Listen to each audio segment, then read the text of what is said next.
Juan Bouquet, who will be starting against the Yankees, is 14-11 on this year, 2-2 against the Yankees for the season, and his lifetime record, 3 victories and 4 defeats. I'd like to acknowledge some very pleasant greetings from a contingent of Yankee fans who are tuned in tonight in Canton, Stan Watson, Ray Briggs, and Moose Lovato, and we certainly hope that they, as well as all baseball fans along the line, will enjoy tonight's activities. Pumpsy Green standing in from the right side, chatting with Yogi and Larry Knapp. Out on the mound, Art Ditmar. For the Yanks defensively, it's Boyer, Kubek, Richardson, and Skowron. And the outfield, Lopez, Mantle, and Merritt. Here's Red. Ditmar's opening pitch to the call strike. Larry Knapp behind the plate. Frank Dumont at first. Bob Stewart is at second and Charlie Barrett at third. Ditmar deals. Green takes a curve low inside. And it is a ball and a strike on the game's first hitter. Billy Herman coaching down at third base. Rudy Orr coaching over at first. Outfield shaded toward right on Green. A left-hand hitter. There's a ground ball wide of first. Skowron can't come up with it. Richardson can. Throws to first base to the pitcher. Ditmar covering for the out. And, of course, that is the way the play should be made, these balls that are hit in the hole between first and second. The first baseman and the second baseman both go after, and it's up to the pitcher to be able to take the throw, depending on which man can come up with it. In this case, the second baseman. So, Richardson to Ditmar. We have one up, one away. And Willie Tasby hitting 268. Also shaded toward left on this right-hand batter, who cuts at a curve and got it. Strike one. We have two other games in the league there tonight. Cleveland and Chicago. Chicago's a half a game out of second place. Detroit is at Kansas City. Baltimore, which is in second place, is idle. Pitch low outside, ball one. 1 ball, 1 strike. Sarah back in the plate. We were talking to Elston Howard before the game, and he says, I'm going to be ready, willing, and able when that series opens. That dislocated finger on the right hand is not going to hold me up. Fastball high inside, ball 2. Skowron at first base, Richardson at second, Kubek at short, Boyer at third, Lopez in left, Mantle in center, Maris in right. The pitch is swung on. There's a high pop fly into short center field. Mantle coming on, signals he'll take it. He does. The ball was way up high. So we have 2 up, 2 down. And the batter is Vic Wirtz, who has knocked in 101 this year, batting 282. Strong left-hand hitter. So be very careful when you pitch to him. Outfield shades around into right. We have a full schedule in the National League tonight. Chicago at Los Angeles, St. Louis at San Francisco. Wirtz takes on the outside, ball 1. Cincinnati at Philadelphia, and Milwaukee is at Pittsburgh. Milwaukee is in second place by 1 game over St. Louis. Waits at the line drive, right back off Ditmar. The ball comes over to third. Boyer throws to first, gets him out. And let's see, Ditmar isn't rubbing. The ball, I think, hit him on the glove. Apparently so, because none of the Yankees stopped to talk to him. So it's a count off the pitcher to the third baseman and over to the first backer. 1, 2, 3. We will check a little closer to see if that ball did strike Ditmar in any area outside the glove. Red, the score at the end of half an inning. Red Sox nothing and the Yanks nothing. 1, 2, 3. The Red Sox go down in order. You know, there are 2 ways to build up a bank account. One is by making more money, which I'm sure we'd all like to do, and the other is by spending money wisely. Now, I can't tell you how to make money, but here's a tip for you folks who heat with oil on how to get the most for what you spend for home heat. Just make sure you order Atlantic heating oil. You see, oil heat is economical to begin with. But in addition, premium quality Atlantic heating oil is triple refined to give you the very best in clean, safe heat. Yes, sir? With Atlantic heating oil, you get maximum value from your heating budget. And believe me, you never have to worry about running low on fuel during a cold spell. Atlantic deliveries are controlled automatically by the daily temperature and by your own heating needs. Now's the time to have your burner thoroughly checked and order triple refined Atlantic heating oil. Call Atlantic Direct or your local Atlantic heating oil distributor. The Red Sox defensively, Malzone at third, Pumpsy Green at short, Pete Reynolds at second, and Victor Wirtz at first. The outfield is Carroll Hardy in left, Tasby in center, And in right field, Larry Clinton. Monbouquet and Nixon, the batteries, to face Tony Kubek here in the bottom of the first. Red? 74 and had a real sound, steady year. Takes a pitch on the inside under his hand. Ball one. We have no score. Last of the first inning. Monbouquet delivers. Fastball, good for a strike. Just above the knees on the outside. 1-1. Frank Rizzuto coaching at third. Ralph Howell coaching at first. Outfield toward right. Kubek takes strike two. There was a slider just off the hands on the inside. 1 ball, 2 strikes. I don't think I've seen a club this year play as far toward right on Tony. Pitch is over, ball strike 3. He just took a little off the fastball and had it in there. Called third strike. Hector Lopez hitting .284.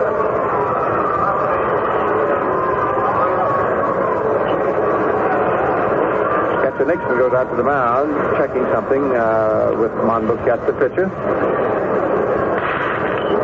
The Yankees have tied the American League record for most home runs by a ball club in the season, 190. And now there's a home run duel for home run honors individually between Mantle, who now has 40, and Maris, who has 39. First pitch is over for a strike to Lopez. Outfield back at the right on him. Curveball is over, called strike 2. 0-2.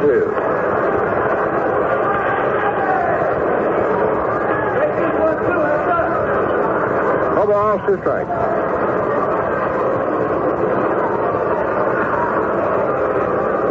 The pitch is swung on, hit through into right field, through between the first and the second baseman, and it's a single for Lopez.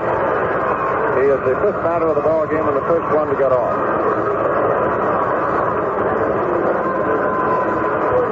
Here is Maris, 108 runs batted in, 39 home runs, hitting .281. Monbouquet wants to work with another baseball and is promptly accommodated by plate umpire Larry Knapp.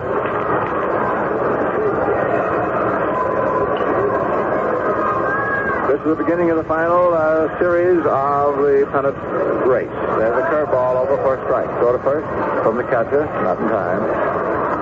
Sunday, the curtain comes down.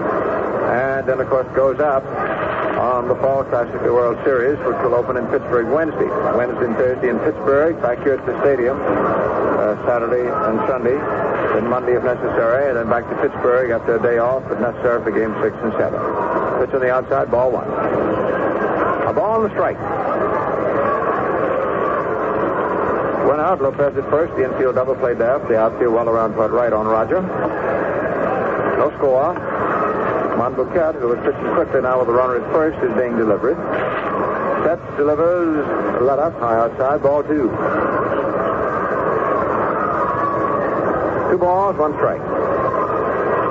This is the first time the Yankees are back at the stadium since they clinched the 25th Yankee pennant.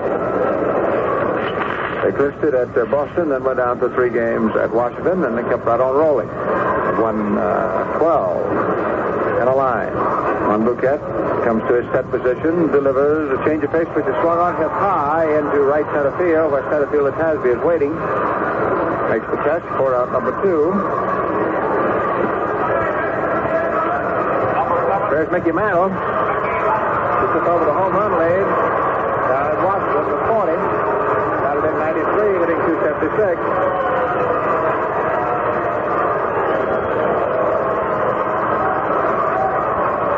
Against the Boston right-hander. Monbouquet is hitting left-handed. Lopez at first, 2 down.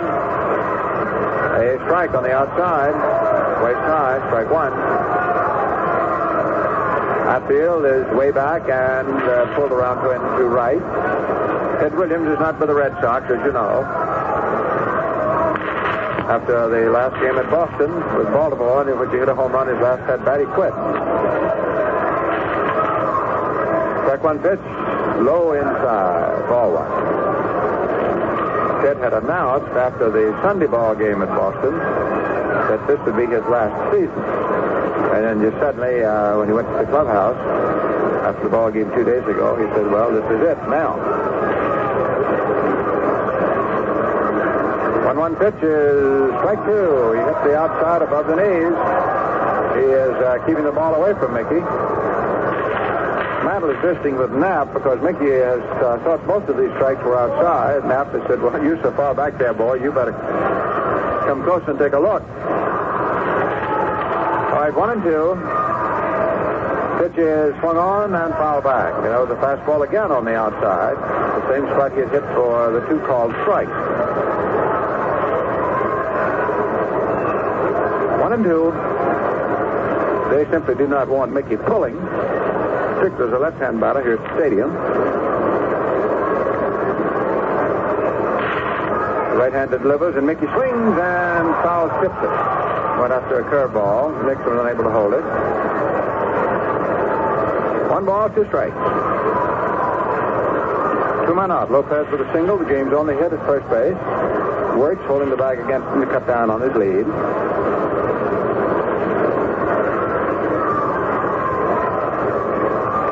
Monbouquet sets, pitches, high outside. That was a let up off of this fastball. 2-2. 2 balls, 2 strikes. We have no score. Red Sox here tomorrow and Sunday. Game times 2 o'clock.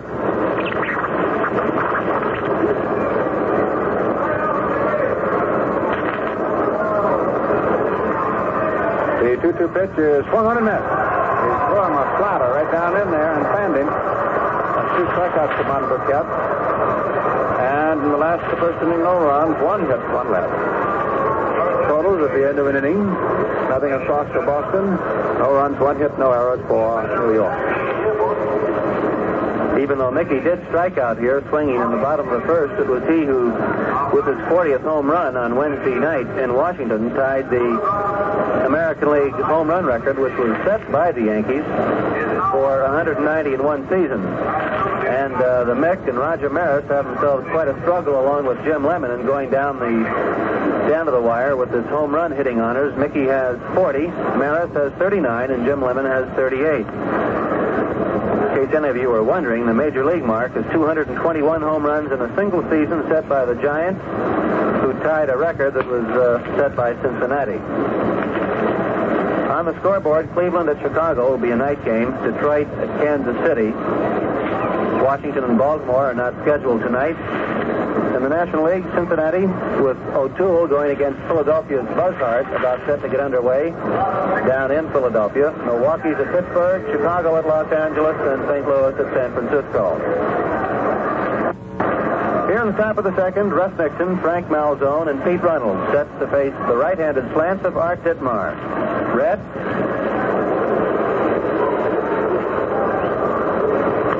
Hits the first pitch, a line drive in the right center. Base hit. He caught, it looked to me like a hanging curve high inside. And the Red Sox get their first runner. Single to right center. Nixon. Now we have the Bronx boy who has made good at Boston, Frank Malzone. Hitting 273. Right-hand batter. Spreads out alongside the plate. Outfield is 1 step toward left. Curveball is good. Onto the hands and on the inside. Strike 1. No score. Boston is a man at first. The fastball hit down to shortstop, half speed. Kubek over to second to Richardson on to first, and it's a double play, although the ball was not stopped at count.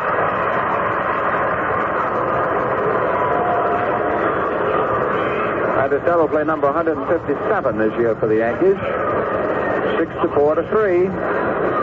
Now we have 2 out, nobody on, and here is Pete Reynolds, who is leading Al Smith by 2 points for the batting title. Reynolds hitting 317. Smitty 315. The next fellow is Keene, 308. Reynolds takes a curve low inside, ball 1. Reynolds is left-hand batter who doesn't pull. They play him to left and left center, and he is turned to hit that way. Curve low inside, ball 2. Reynolds has his stance so overly closed that his forward foot, his right foot, is pointed at the shortstop. 2-0 pitch. Over for the strike. 2-1. Dittmar, 115, lost 9. Pitches a fastball low inside. 3-1. Dittmar is 1-1 against Boston. 3-1.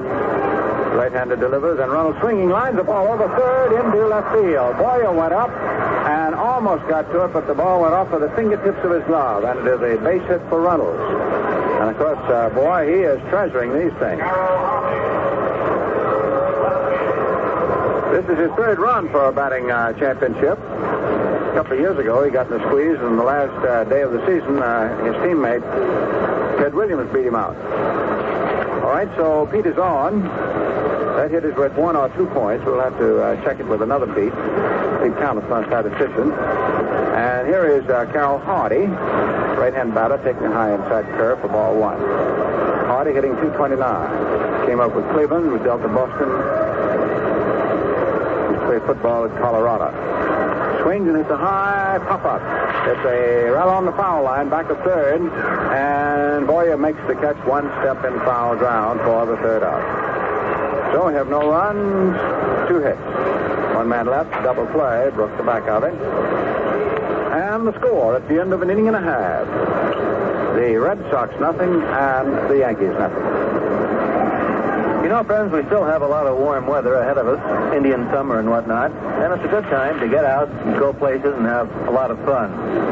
It's no time to have your car performing under par because of a dirty carburetor, though.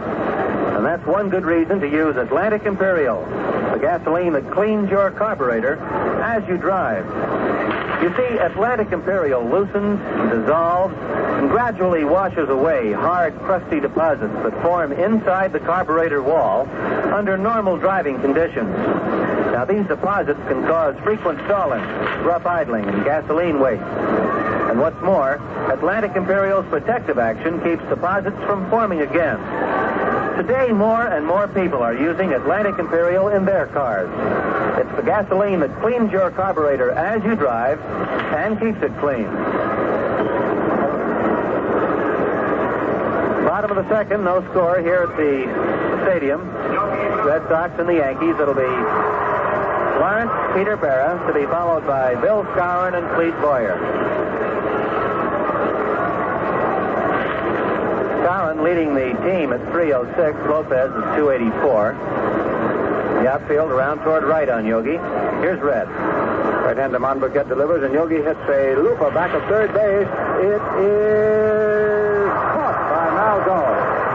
Malzone went back, reached high over his head. The ball hit the pocket of his glove, bounced up, he juggled it, and then he held on to it. A fine running catch. He was the only player who had a possible chance. So Berra still looking for his 100th hit. Fine catch in fair ground.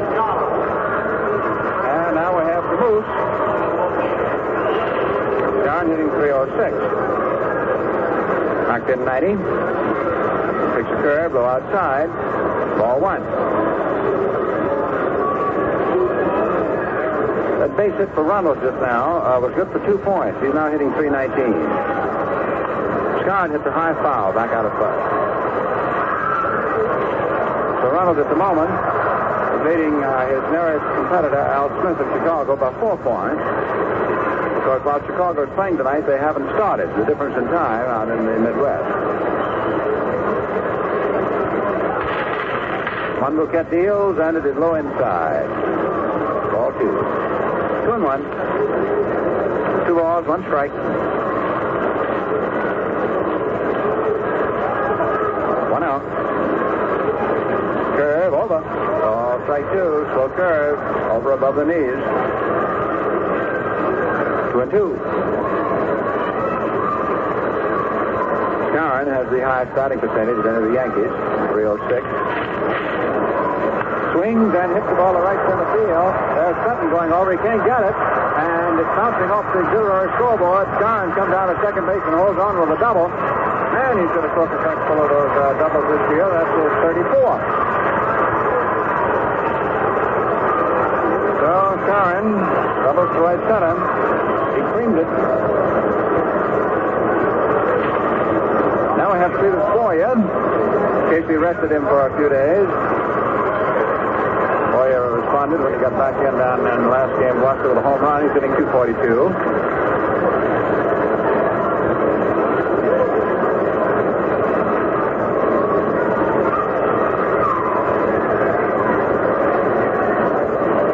Outfield shaded around toward left.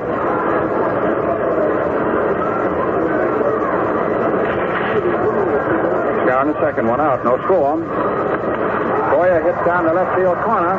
There's Hardy going over close to the wall and makes the catch. Right off of the railing, and Skowron, who was over at third, goes back to second base. The ball would have slid the rail and gone into the seats by about a half a foot. But it was an easy catch to the left fielder once he had correctly gauged where the ball was coming down. Now we have two down, and the hitter is Bobby Richardson. Bobby hitting .253.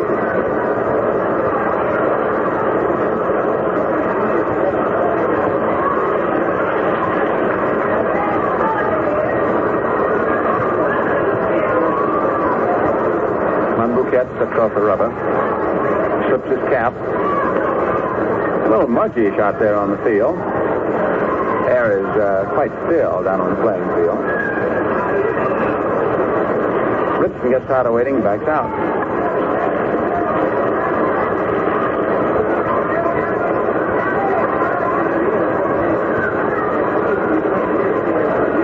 The pitch is a curve low outside. Ball one.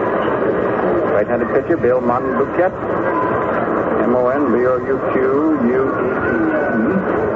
Right-handed batter, Bobby Richardson. Skowron with his double at second, 2 out. Richardson hits the bounding ball over the mound. There's shortstop Green up with it by the bag. Goes over to first. It's a high throw that Wirtz has to jump up and leave the bag for it. Richardson is safe. And Skowron moves over to third base.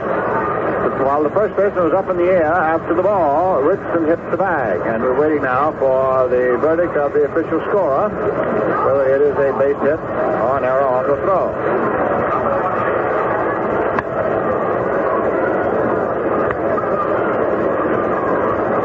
We're still waiting. When we know, we'll let you know.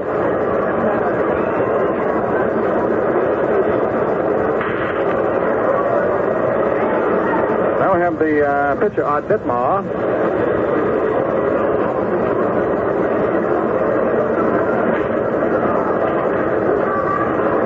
And a narrow shot to Boston would have to be on the shortstop throw. Ditmar takes low. That one was close enough to have been scored either way. E6. You want to put it down in your book?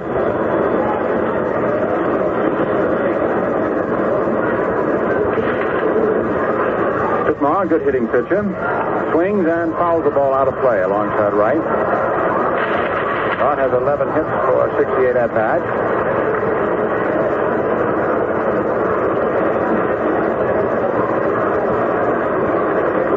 Down in third, Richardson is first. No score. The Yankees have won their last 12. On the series for the season with the Red Sox, the Yankees lead it 12 games to 7. Curve swung on fouled into the dirt. Strike 2. 1-2.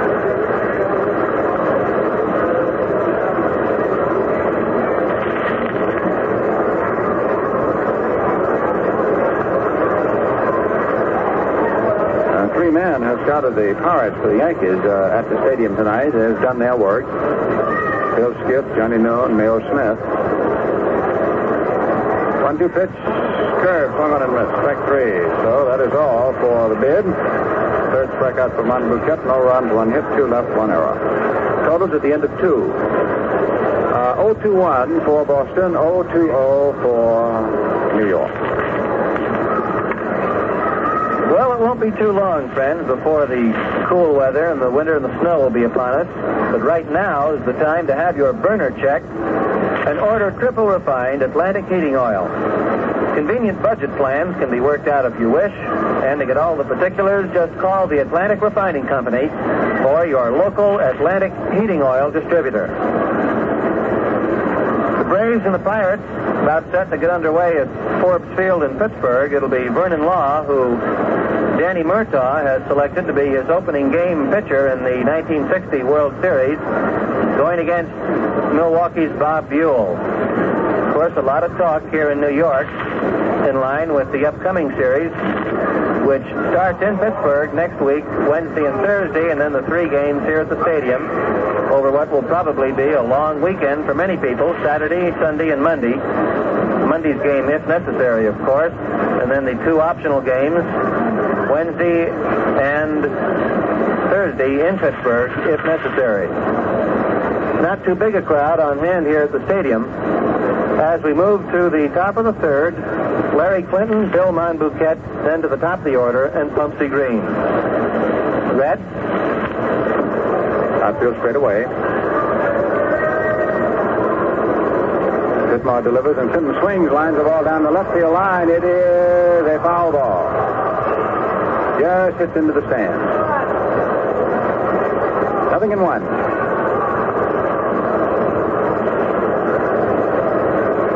No balls, 1 strike.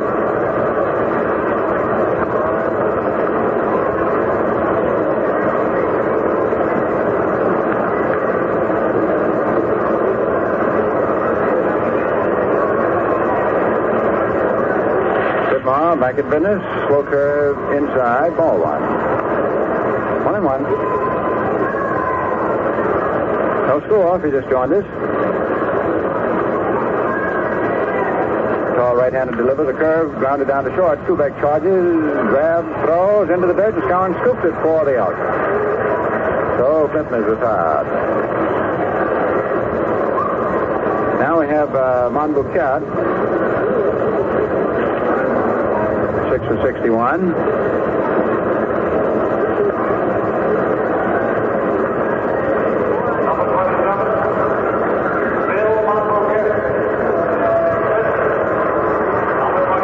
Monbouquet steps in.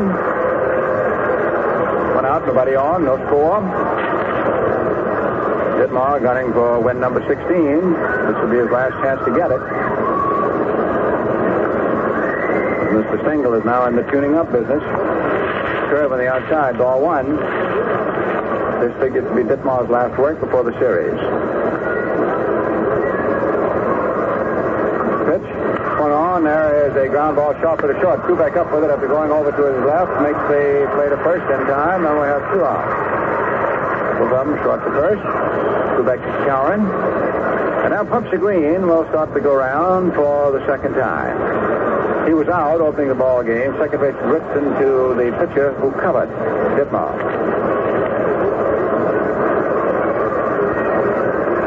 Green, the switch hitter, is batting left-handed against right-handed Ditmar. Chokes the bat, swings, and hits a ground ball right on through the middle out of center field for a base hit. Single to center. Hit number 3 for the Bo Sox. And Willie Tasby. And a high fly ball to Mantle in the first inning. Steps in. Tasby hitting .267. This is the fellow that the Red Sox got from Baltimore. 2 down. Runner at first. There's a throw over to first. Skowron Miller returns. Green back plenty of time. Ditmar delivers a curve. This one on and lined into left center field. So Tasby gets the base hit. Green turns to the left at second and cruises into third, taking the extra base. So we now have men at first and third. 2 men out. 4 hits for Boston. And Vic Wertz. Wertz slashed one right back off Ditmar's glove in the first inning, and the ball kicked over to the third baseman, Boyer, who threw him out.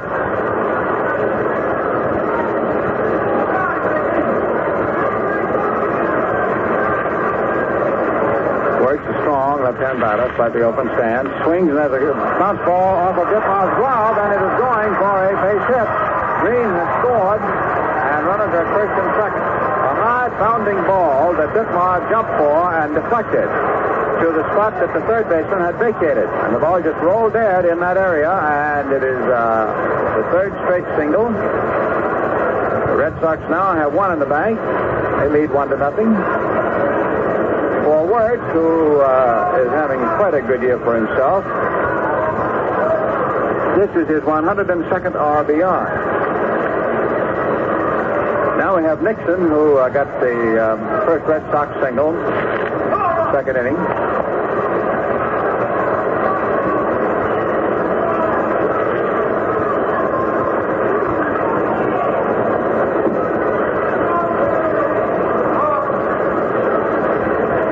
Right. Runners at first and second, 2 out, 1-0 Boston. Nixon hits a ground ball down to first.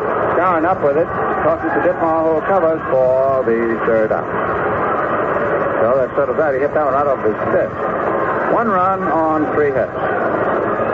So the score at the end of 2.5 innings, Boston 1.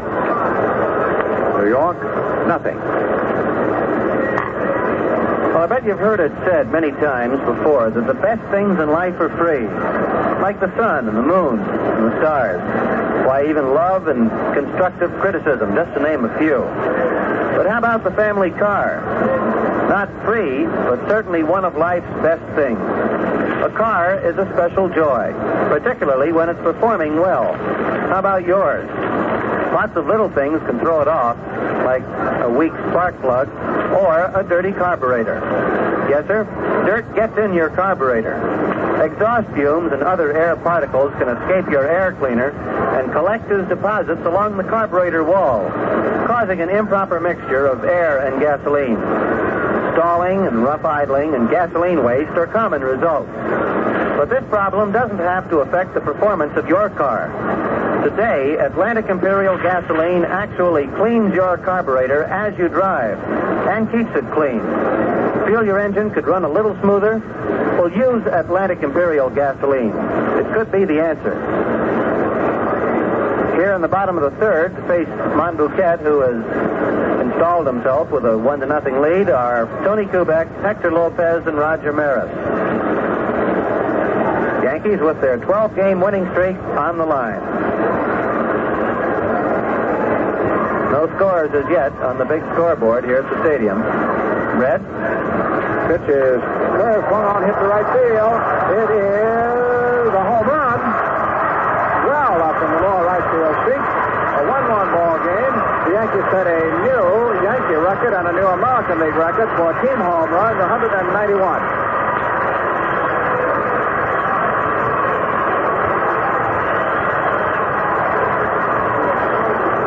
Kubek straightened out a curveball. And for Tony, that is his 14th home run and his 61st RBI. And so it is a new record for the league and for the Yankees. 191 home runs, and the season isn't ended yet. Hector Lopez takes a pitch outside, ball 1. And that has been a great weapon for this ball club this year. Swings and misses, strike 2. Bobby Shantz is up and throwing in the Yankee bullpen.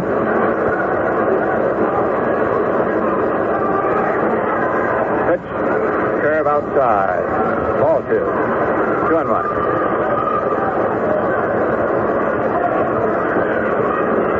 So Kubek has opened up the last of the third and got the game level. Home run.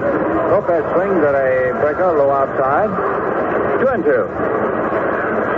2 balls, 2 strikes. Lopez has to have the ball examined. Larry Knapp orders it thrown to the catcher, then handed to him. He's checking it. Finds the ball okay.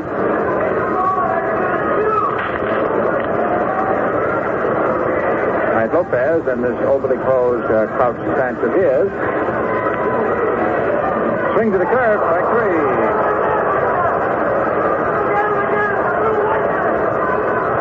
That's 4 strikeouts for Monbouquet.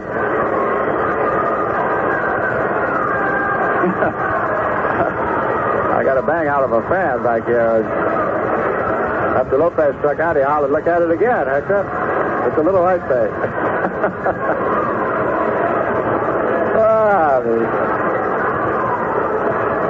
Now we have Roger Maris. Put a fly ball to center field in the first inning. Takes the fastball outside, ball 1. I understand I don't get much of a chance, but I understand that you don't really get the full mileage out of a ball game unless you sit down and listen to the spectators around you. There's a curveball over for a strike. 1-1. Of necessity, they sort of isolate us up here in the radio boxes. 1 ball, 1 strike. A 1-1 count. And a 1-1 score. There's a pitch low, ball 2. 2-1.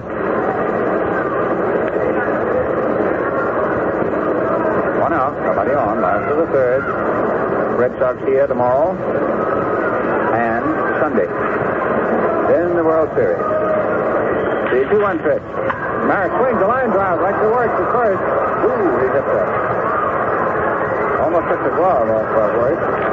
Now we have 2 out, and the hitter is Mantle.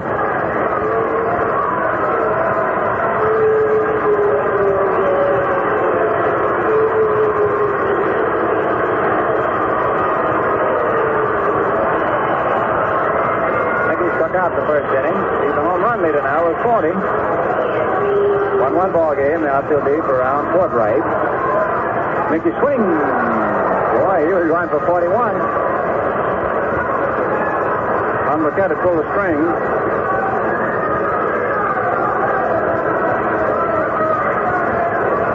Pitch low, fastball, low and inside. 1-1. 1 ball, 1 strike.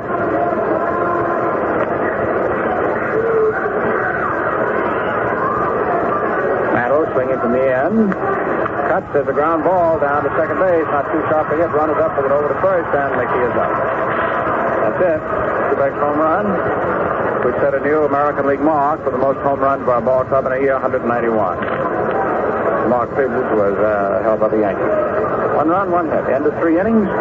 It is Boston 1-5-1 and New York 1-3-0. Red told you, Quebec's homer set the new American League home run record for 191 in one season. And every time the Yanks hit a home run in this Red Sox series, should they hit any more, they'll be breaking their own record. Yankee baseball coming to you exclusively in the Tri-Cities area over Quality Modern WOKO 1460 on your radio dial in Albany, New York. WOKO time 20 minutes before 9 o'clock. Frank Malzone to face Art Ditmar here in the top of the 4th. Red. I feel around to it left on Malzone, who hits a line drive right at Quebec at short. We have 1 out. Well, that sort of evens up to the line drive that Maris hit after first baseman last inning. Pete Runnels got a base hit into left field off the third baseman's glove in the second inning, and he is now hitting at .319. He's got a 4-point lead over Al Smith. Swings, hits the ball down the left field line. There's Hector Lopez going over, getting under, and he has it. So that will shave Ronald's lead somewhat. Now we have 2 up, 2 down, and Carroll Hardy. Right-hand hitter.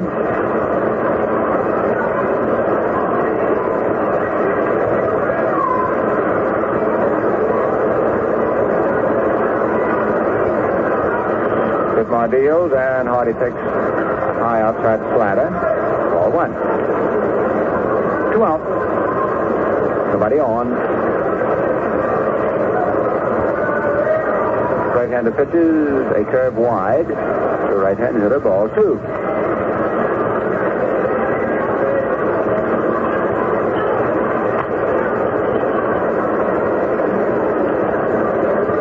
Balls, no strike.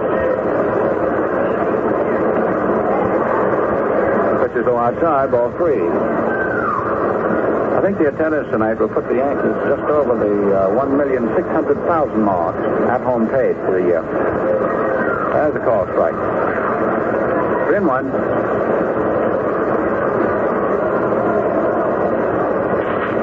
Three balls, 1 strike. Pitch. Curve over. Call strike 2. 3-2.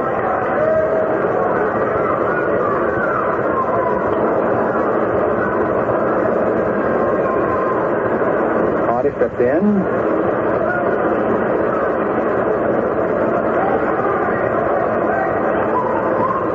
Ditmar delivers, and Hardy swings, hits the ball out to left field. Lopez going over, and that's a one-handed catch of a rising line drive. It almost took off over his glove. He gets a big hand for the fielding play. Nothing across, and at the end of 3.5 innings, the score remains Boston 1, New York 1. Say, did you ever hear of a gasoline that doubles as a mechanic? Well, in a way, Atlantic Imperial gasoline does just that. And here's how. When you drive, exhaust fumes and other air contaminants escape your air cleaner and collect in the carburetor in the form of deposits.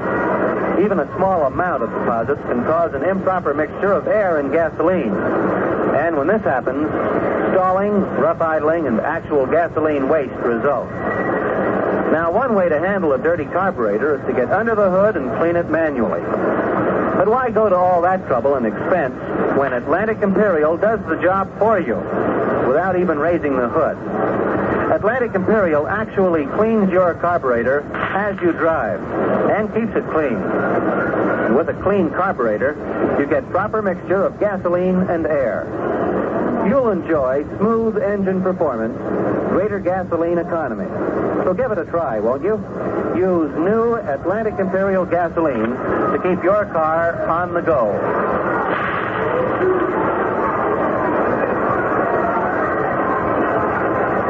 Cleveland at Chicago tonight in the American League. Detroit at Kansas City.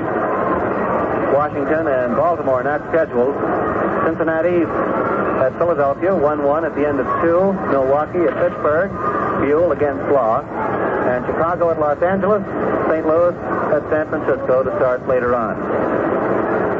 Here's Yogi to start off the bottom of the fourth, to be followed by the Moose and Cleet Boyer. And to carry you on, here's the old redhead. And batter. Tuning up for another World Series. Everything he does adds to records and records and records. First pitch to him is outside, ball 1. Change the pitch high inside, ball 2. 2-0.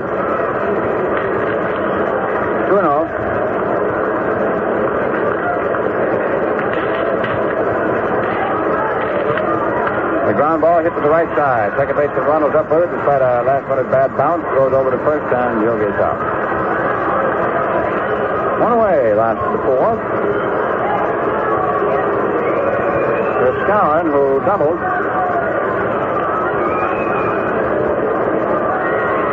His 34th two-bagger.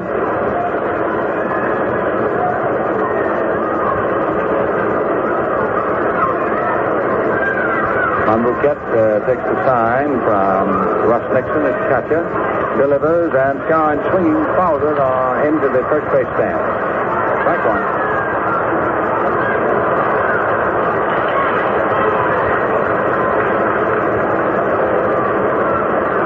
Skowron with his base hit picked up a point. He's batting .307. That's the highest percentage of the Yankees.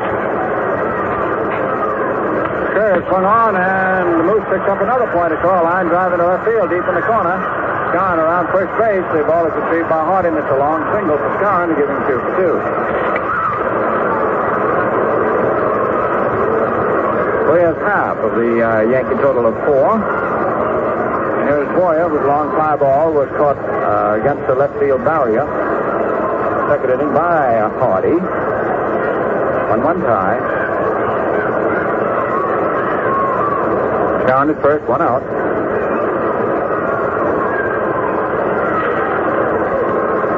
They're playing him around into left. Swing to the curve, strike 1. Broke the ball right around the knees. 0-1.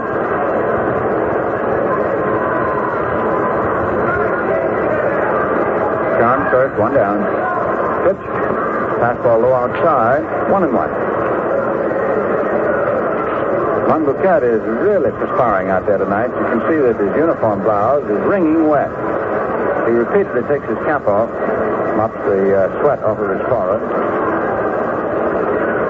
Skowron, as he stands down at first, is hitting at .308. 2 hits, he's picked up 2 points tonight.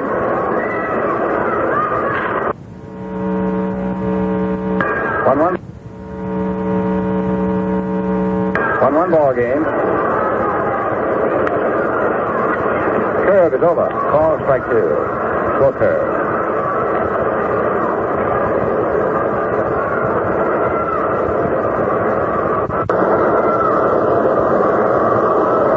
2-2.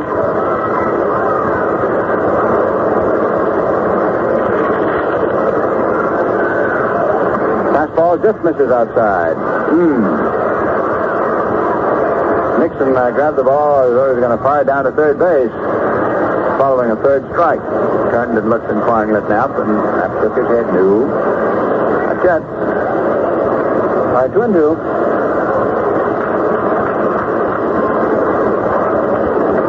Pitch. Curve low outside. 3-2. Nixon throws down to first, going back. Just sort of to let the runner know that the catcher knew he was down there.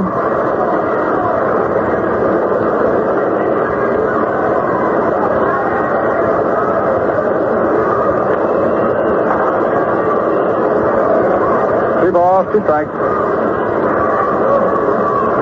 This is the 25th pennant the Yankees have won.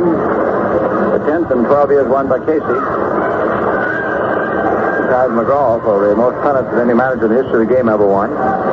Monbouquet delivers, Scarron goes. Boyer takes ball 4, a high outside curve. Now the Yankees have men at first and second. This is the first walk of the ball game. Bobby Richardson got on for a high throw from the shortstop in the second inning. Bobby hitting .252.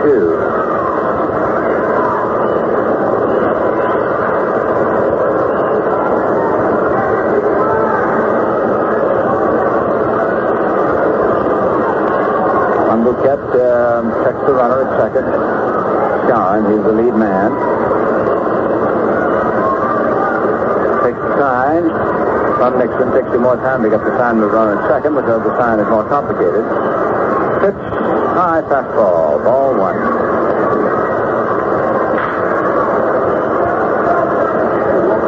Red Sox here tomorrow and again Sunday.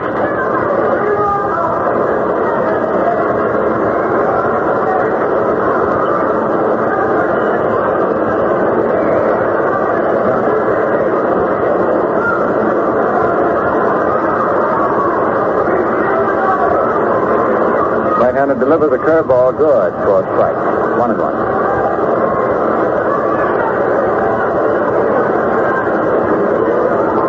In the Cleveland at Chicago ball game, it will be locked for Cleveland.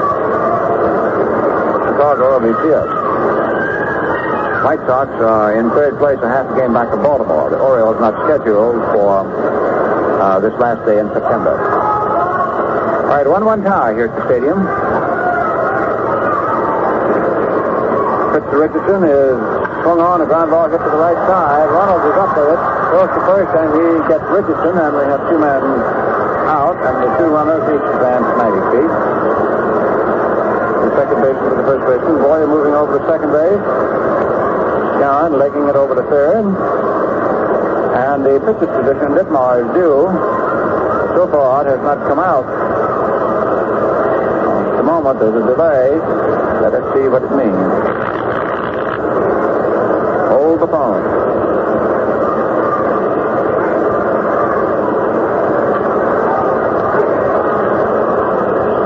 And this is not Ditmar. Let's see, this looks like Hunt. Ken Hunt. Outfielder. Opened the season with the Yankees, then was down with Richmond. Now coming up to hit for Ditmar. So Ditmar is out after 4 innings, and he cannot be the winning or the losing pitcher.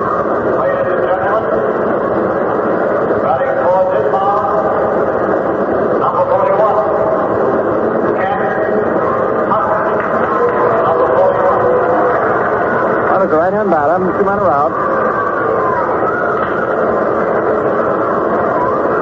He's hitting .278. Outfield step toward left. Curveball is low and outside. Ball 1. Scarron at third. Boyer at second. 1-1 tie. 2 out. So Ditmar has had his final tune-up. Fastball in there for a strike. The next time Hart pitches, he'll really be playing for the blue chips.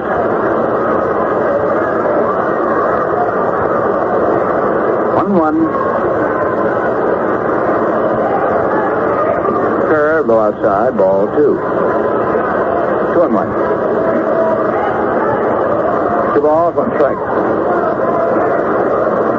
Red Sox scored with 2 outs, 3 singles, and the third inning got their run. Kubek hit the first pitch last of the third, home run, setting a new Yankee and a new American League mark. Club total home runs, 191. That's how it stands, 1-1. Hunt, an overly close stand. Swings to the curveball, doesn't get it. 2-2.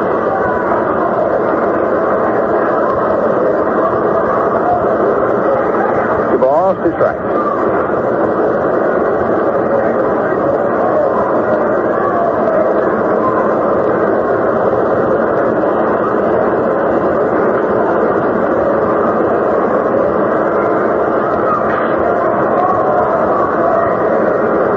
Monbouquet being quite deliberate about getting his sign.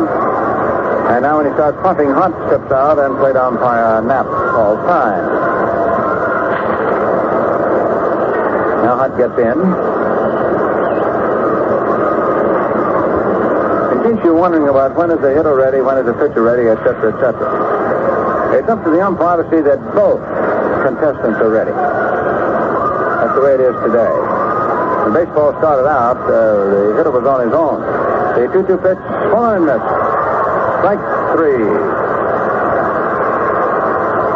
5 strikeouts to Monbouquet. That's all for the Yankee bid. No runs, 1 hit.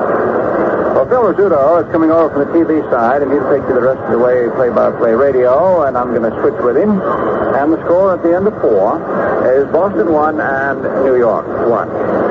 So the Scooter will be seeing you. Okay, Red. And right now I'd like to mention that the second half of this game is being brought to you by the Crisp Refresher Ballantine beer.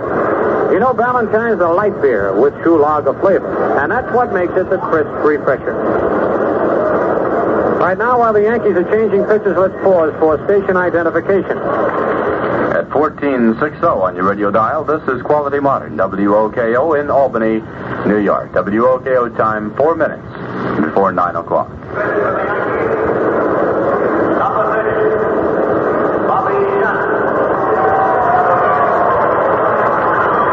Ditmar pitched 4 innings, allowing 5 base hits, no walks, no strikeouts, and 1 run. Bobby Shands coming on, making his 42nd appearance of the year, all of them in relief. He has won 5 and lost 4, pitched a total of 67 innings, giving up 54 hits, 21 runs, 5 home runs, walked 23, struck out 52 for a 2.42 earned run average.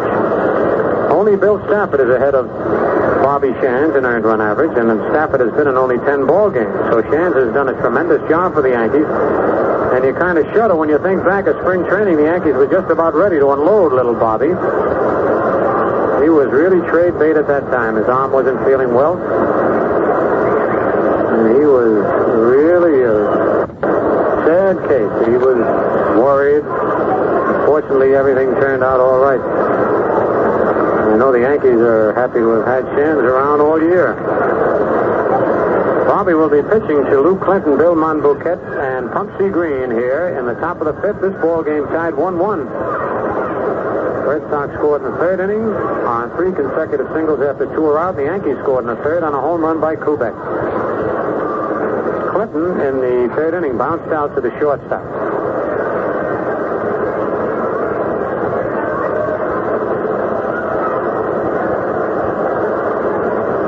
Yankees have made just 1 change in their starting lineup, 2 as a matter of fact, now with Shands in there. Jim Pisoni went in for Mickey Mantle in center field. Mickey was 0 for 2 while he was in there. Leads the Yankees in home runs, though, with 40. All right, here's Shands' pitch to the right-hand hitting Clinton. A curve outside, ball 1. Billy Herman coaching over at 3rd. At first, Rudy York.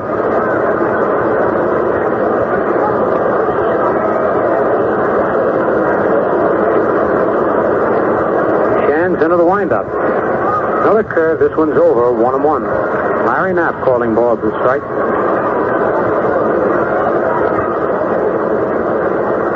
Not too bad a crowd tonight, considering the fact that Ted Williams announced his retirement, and the fans knew that he wouldn't be here for any of the 3 games. Foul back.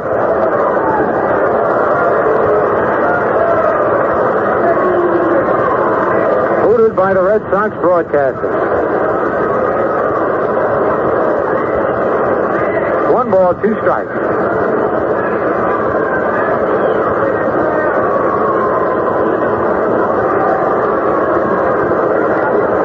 Swings into the windup. Ball in the dirt. 2-2.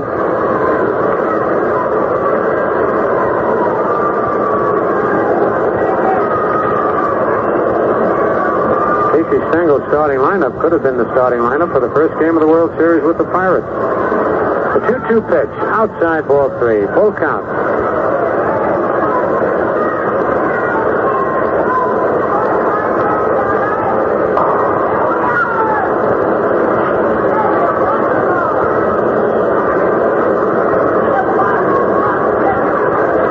Payoff pitch. Curve swung at it. Missed. Strike 3. Bobby Shands got that 3-2 curveball right where he wanted and struck Clinton out. That's 1 away.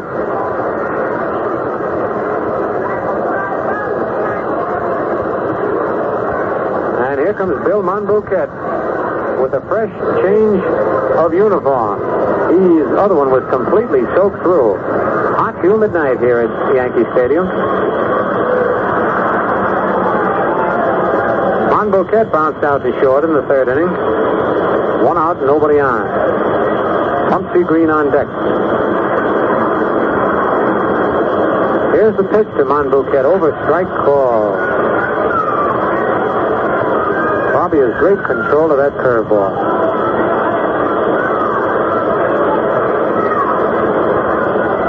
The left-hander into the windup. Fastball over, strike 2, 0-2. But if you're guessing with Bobby and you're looking for the curve and he throws that fastball, he can throw it right on by you. Now the 2-strike pitch. Strike 3. Monbouquet didn't know whether to swing or take it, but the ball was over. It was an overhand curveball that time, breaking straight down. 2 men up, 2 strikeouts for Shands. Here's Pumpsy Green, who bounced to second and singled to center. He has scored the Red Sox run in the ball game. Batted left-handed against Art Dittmar, now batting right-handed against Bobby Shands, a switch hitter. Willie Tasby on deck. Pitch to Green, slow curve in there, strike 1 call. Beautiful motion on that pitch.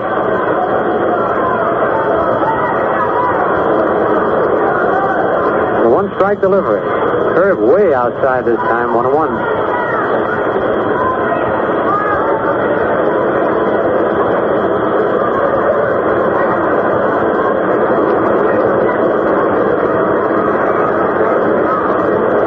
The 1-1 delivery is fouled back on the screen, strike 2.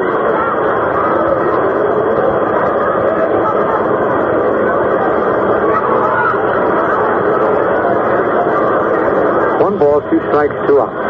1-1 the score, top of the 5th.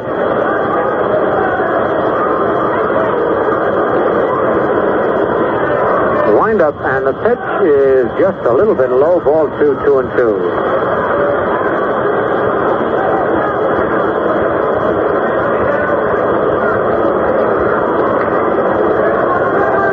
Here's a 2-2 pitch. Curve. He fouled it as he tried to check his swing. Back of the plate. Count holds at 2-2. Pumpsy Green batting against Bobby Shands. 2 out, nobody on.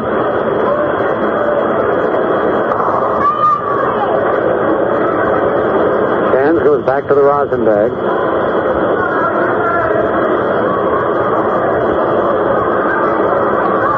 Now the 2-2 pitch. Slow curve low, ball 3. Full count.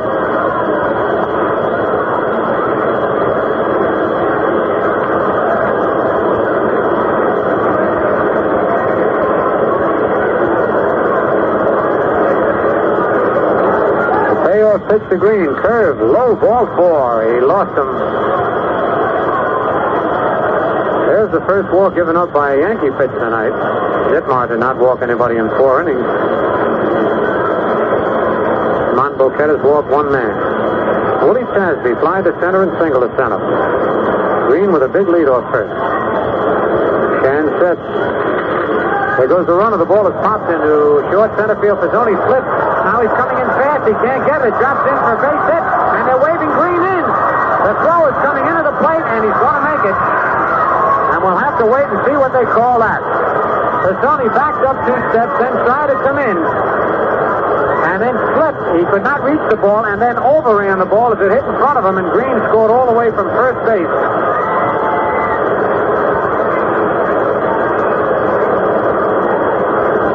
The run scores, and the Red Sox lead 2-1.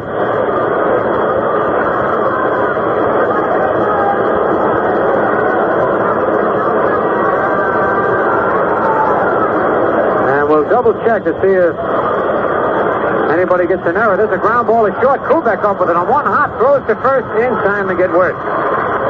It'll be a single for Willie Tasby. And if there's no error on the play, he gets an RBI. So for the Red Sox in the top of the 5th, 1 run, 1 hit. No Yankee errors and 1 man left in the score at the end of 4.5 innings. The Red Sox 2 and the Yankees 1.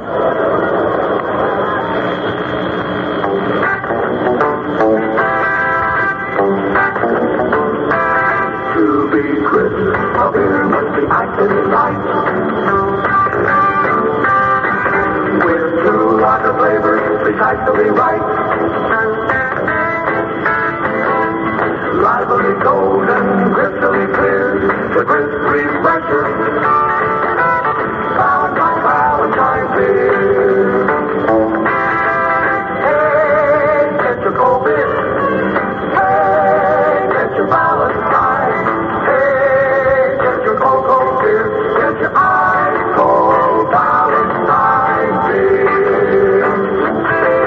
Get your ice cold Valentine beer. Get your ice cold Valentine beer. We get ready to go in the bottom of the 4th. It'll be Tony Kubek, Hector Lopez, and Roger Maris to face Bill Boquette.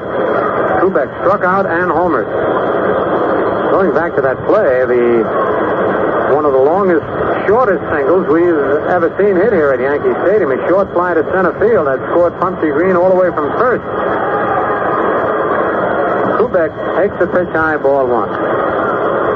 Pizzoni, who, as we showed you, has been playing mostly left field here at the stadium in the late innings, thought the ball was hit harder than it was, went back 2 steps, then tried to come in and slip on the grass, couldn't catch the ball, and then ran by it. Low ball 2, 2-0. Tony Kubek coming up with his 14th home run of the year in the 3rd inning. 2-1 the Red Sox lead. The 2-0 pitch is hit to center field. Willie Tasby going back, makes the catch.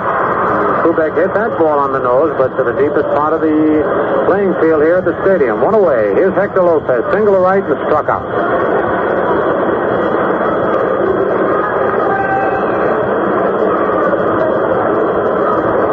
On deck, Roger Maris.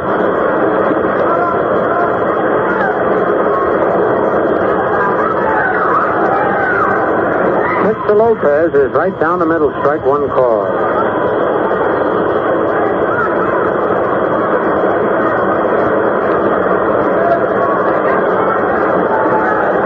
Strike pitch, curve in the dirt, ball 1, 1-1.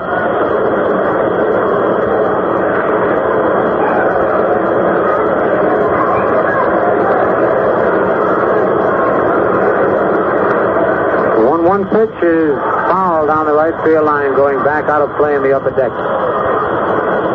1 ball, 2 strikes.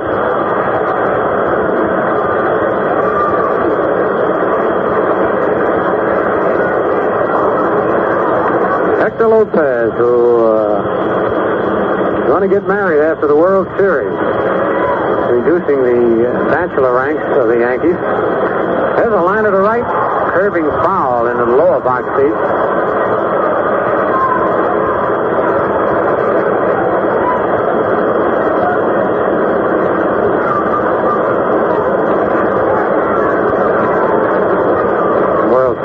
that will be a nice wedding present for the bride and groom. The pitch is a curved strike, pretty swinging. Strikeout number 6 for Monbouquet as Hector went after an outside curveball for the second time striking out. And here's Roger Maris, fly to center and lined out to first. Maris wants to play. He doesn't want to be taken out of the games. He does not feel that he is hitting like he was early in the year, hoping to get back in stride. Until he is one home run behind Mickey Mantle, who leads the American League with 40. Maris with 39.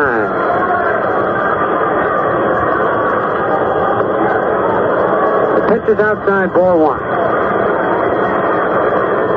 Maris' last home run was hit on September the 16th. And we are getting all this information from a little big man who's helping us out tonight with Pete Callison, observing the holidays, Jackie Farrell. High pop fly to short right field. Pete Runnels is moving back. Clinton in, and Clinton makes the catch as Runnels veers out of the way at the last second. So for the Yankees in the bottom of the 5th, no runs, no hits. No Red Sox errors, and nobody left in the score at the end of 5 full innings. The Red Sox 2 runs, 6 hits, 1 error. The Yankees 1 run, 4 hits, and no errors. On the scoreboard in the American League, Cleveland at Chicago. Lock against Pierce. Ken Aspromonte is home in the first inning, and the Indians are leading 1-0 with the Indians still batting. Detroit is at Kansas City. They start later on. Baltimore and Washington not scheduled. In the National League, Cincinnati at Philadelphia. O'Toole against Buzzard. At the end of 3.5, it's the Phillies 2, the Reds 1. Milwaukee at Pittsburgh. Buell for Milwaukee. Law started. Green came on in the 3rd. Milwaukee's leading 4-0 at the end of 2.5. Hank Aaron homered in the 1st with 1 on, his 39th homer of the year. Chicago is at Los Angeles, and St. Louis at San Francisco, and they start later on. For the Red Sox, in the top of the 6th, it'll be Russ Nixon, Frank Malzone, and Pete Runnels to face Bobby Shan. Nixon singled to center and bounced out to first base. Left-hand hitting catcher. Bobby Shan's ready. Pitch to Nixon is a curve that's over. Strike 1 call. Boy, this Shan's is rough on left-handers. 1 strike pitch, curve a little high, ball 1-1-1. Bobby sure had Ted Wiggins' number this year. He really pitched Ted just right. Ryan Duran is loosening up in the Yankee bullpen.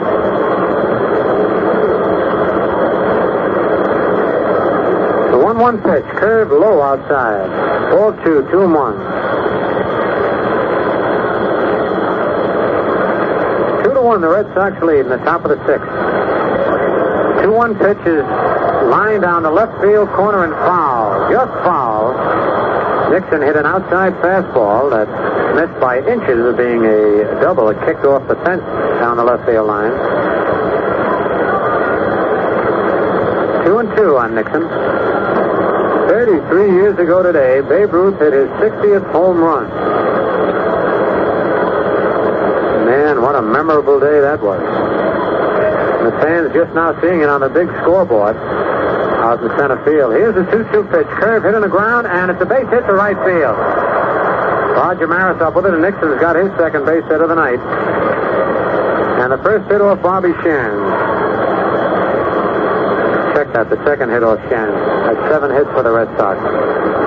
Hasby got that little Texas leaguer in short center that scored a run. Here's Frank Malzone, hit into a double play and lined to the shortstop. Nobody out here in the top of the 6th. Skowron holds first against Nixon. The curve is lined foul on the third base line. Kicked off the fence all the way out to Hector Lopez in deep left field. 1 strike on Malzone.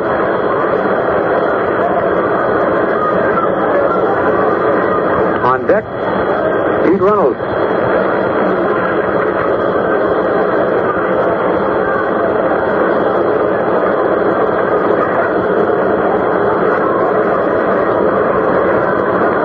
Stretch by Shan. The curve ball is over. Strike 2. That was a big overhand curve.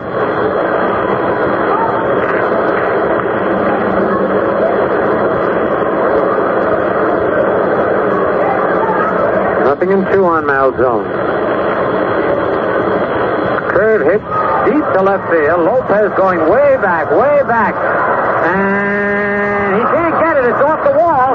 Nixon slips rounding second. They're going to send him in. Malzone's going to third. And they're going to have Malzone hung up. Nobody's at second base, though, when he gets back. There was an unusual play as Frank Malzone hit one about 450 feet, one bounce against the scoreboard in left center field. Russ Nixon slipped as he rounded second base, went down to one knee, Malzone right on his tail. Billy Herman waved Nixon in, but Nixon held up at third base, and Malzone reached third. Then started back to second. Kubek's throw came into Barber. Yogi started to throw to second, but Richardson was out for the relay also. Nobody was at second base, and so Malzone was able to get back safely. That's one of the longest doubles we've ever seen here at the stadium. We had one of the shortest RBI singles we ever saw at the stadium last inning, dropping short center field, scoring a runner from first base. And the Red Sox now have runners at second and third, with nobody out in the league's leading hitter, Pete Runnels, the batter. Runnels singled and flied out to left field. The infield's back. They're not playing in. Shands into the windup. Pitch is high, ball one. Boy, did Malzone put the wood to that one. That would have been over the big high screen atop the high fence at Fenway Park, for sure. Pitch is in there, strike one, 1-1. So Malzone, his 30th double of the year. Lopez almost caught up with that long drive.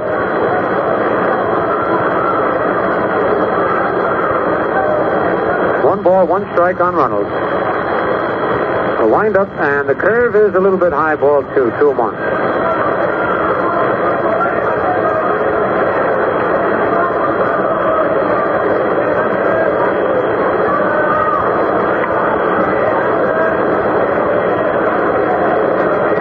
Here's the 2-1 delivery.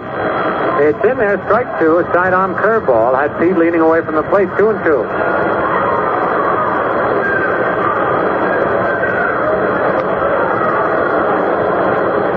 2 balls, 2 strikes.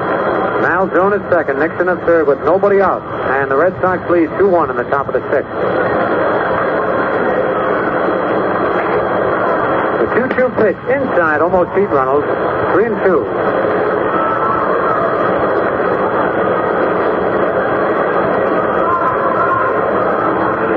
On deck, Carroll Hardy.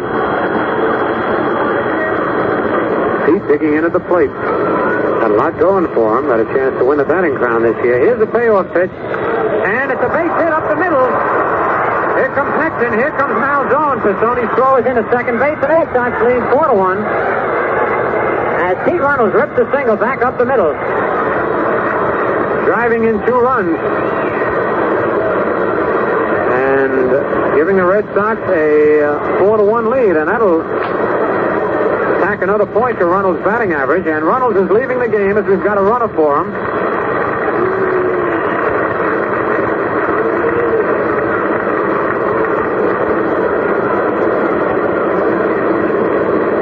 Cottree is running for Pete Runnels at first base. Here's Carroll Hardy. Pops to third and line to left field.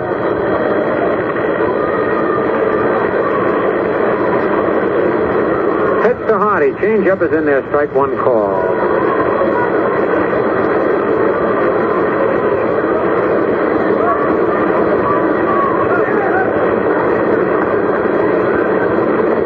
Jim Cottree running for Pete Runnels, leading off first base. Fastball is high. Ball 1-1-1. Cottree, second baseman, will probably remain in the ball game to play second base. So Runnels had himself a big night tonight, getting 2 for 3. And just about cementing the batting crown. There's a foul at the plate. 1 ball, 2 strikes. That ball kicked off Yogi's leg. Could not get those fingers in the way of those foul balls, Yogi. Elston Howard came up with a badly bruised finger down in Washington. Looks like Ellie will just be available for pinch hitting duties in the first 2 games. At least that's the latest report.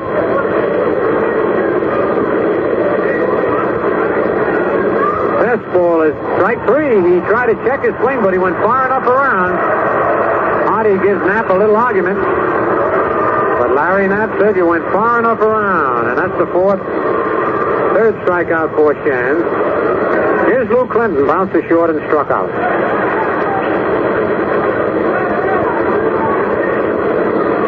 Change-up hit on the ground is short. Kubek to Richardson for one. Back to first. Double play. Skowron picked another one out of the dirt. A fine play by Bill Skowron. That's two that he's come up with tonight in the dirt. The second Yankee double play of the night from short to second to first, but the Red Sox come up with two more runs here in the top of the sixth on 3 base hits. No Red Sox errors and nobody left in the score at the end of 5.5 innings. The Red Sox 4 and the Yankees 1.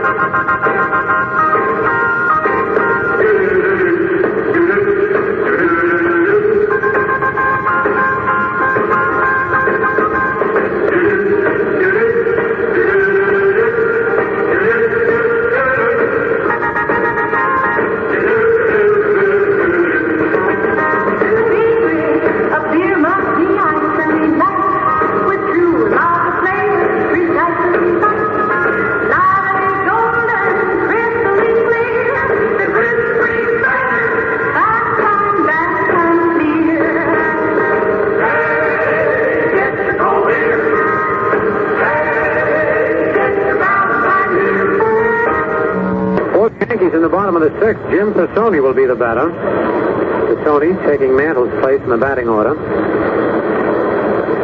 Jim batting 167. He's 1 for 6, has 1 RBI.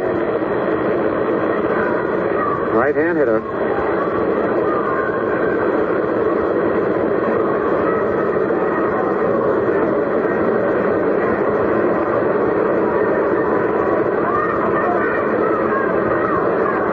Monbouquet's pitch to Pisoni is a swing and a miss on a change-up curveball, strike one. 4-1, the Red Sox lead. We're in the bottom of the sixth inning. Ground ball, the second baseman Costry up with it. Nice play, throw to first, and it gets by Wirt. But backing up is Nixon, and Pisoni can only hold it first. It was a nice play by Costry going far to his right, throwing off balance in the dirt, getting by Vic Wirtz. And we'll wait and see what the official scorer gives on that play. An error for the second baseman.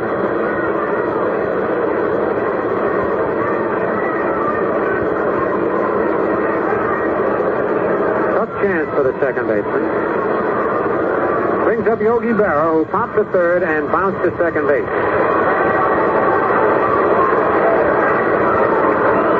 On deck, Bill Skowron.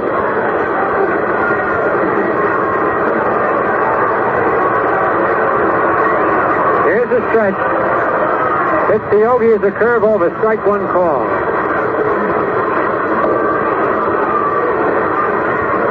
Crowd whooping it up for Yogi. A lot of Yankee fans here tonight.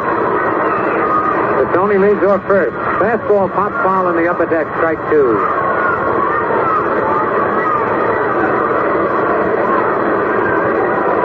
Fans certainly appreciate the way the Yankees have come strong just when they needed it, winning 12 games in a row to wrap up the 1960 pennant.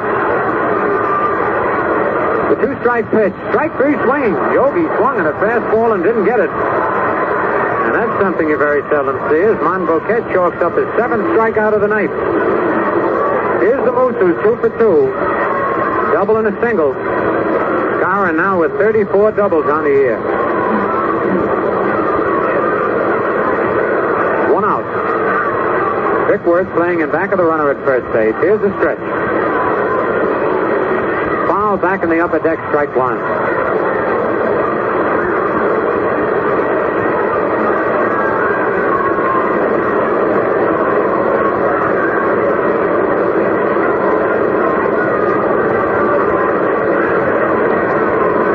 Pitch to Skowron, a curve outside, 1-1.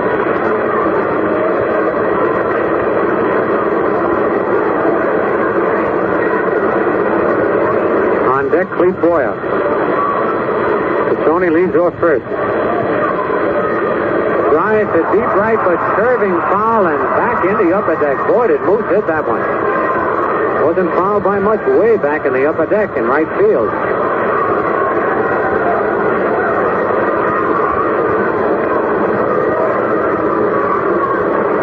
Must be a wonderful feeling to be as strong as Skowron. All right, Monboquet sets. Curve, strike three, swinging. Nixon dropped the ball, but the runner at first, and on a one out, the batter's automatically out. So that's strikeout number 8 for Monboquet. And we're going to have a pinch hitter, Dale Long, coming on to bat for Boyer. Dale Long, who has really been doing a job for the Yankees.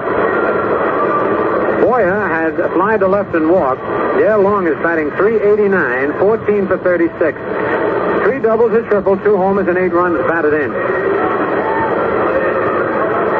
2 out here in the bottom of the 6th. The Red Sox lead 4-1. Dale Long batting for Clete Boyer. Johnny Blanchard is putting on the catching gear. All right, here's the stretch by Monboquet. Pitch to Long is foul. Back in the mezzanine, strike one.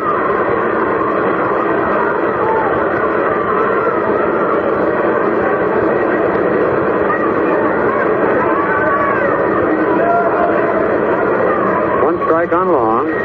Powerful left-hand hitter. Pitch outside, 1-1.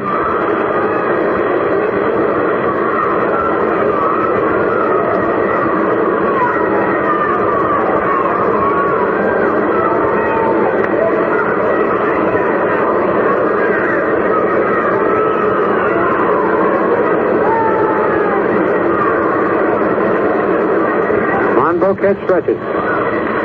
Pitch inside. 2 balls, 1 strike. Long had to move out of the batter's box to get out of the way of that one.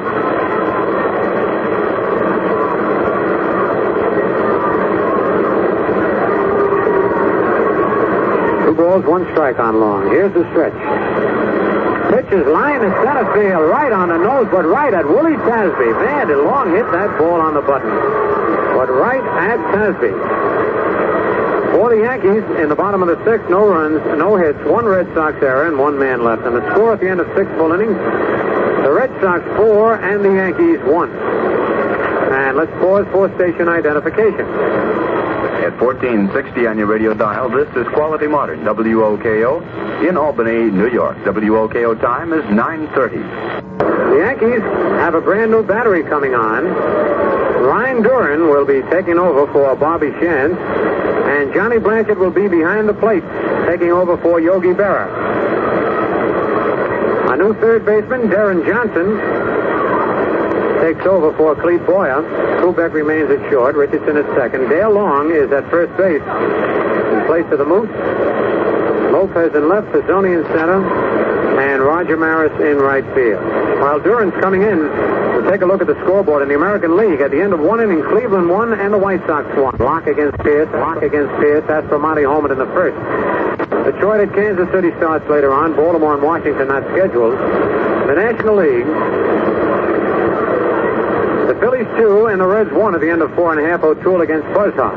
Milwaukee 8 and the Pirates nothing at the end of 3.5. Buell for Milwaukee. Law started. Green in the third. Hank Aaron homered in the first with 1 on, the 39th of the year. Chicago at Los Angeles and St. Louis at San Francisco start later on.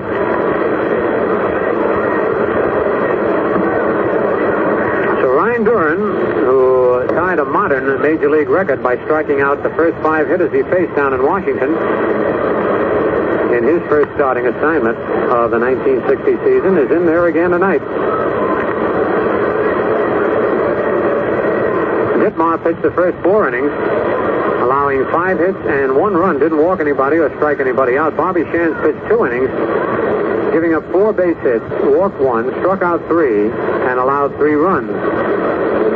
So Duran is coming on here in the 7th, and the first man he'll face will be the pitcher, Bill Monboquet, who bounced to short and struck out.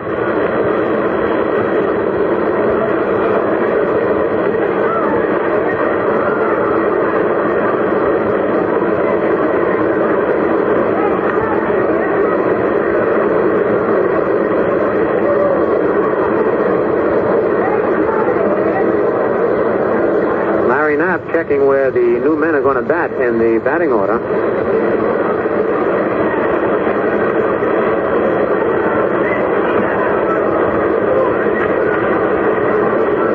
Now everything's squared away and we're ready to go.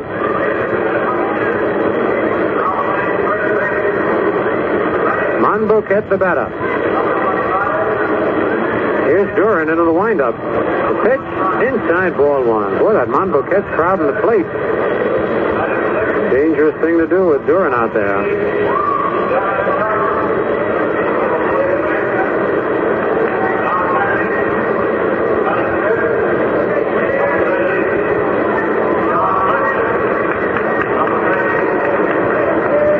Monbouquet stepped out of the batter's box. Now he's ready. The pitch, strike one, is swing and a miss.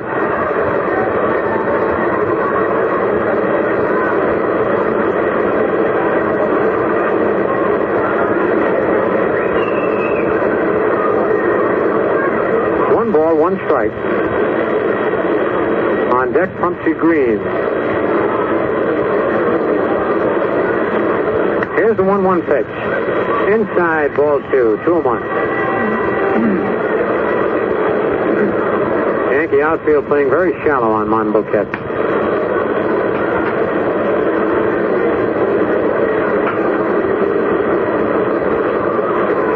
Duran swings into that big, slow windup. Kicks, delivers. Strike call, 2-2. Matter of fact, Jim Pisoni is shading Monbouquet way over in right center, figuring that he won't pull Duran with his fastball. 2-2 the count.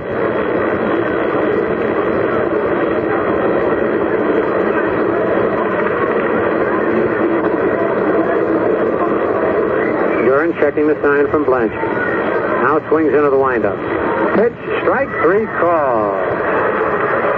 Duran strikes out the first man he faces. Brings up Pumpsy Green, who bounced to second, singled and walked. He scored twice in the ball game. Once again, he swings around and bats left-handed. Batted left-handed twice against Ditmar, right-handed against Shands, and now left-handed again against Duran. On deck, Willie Tasby.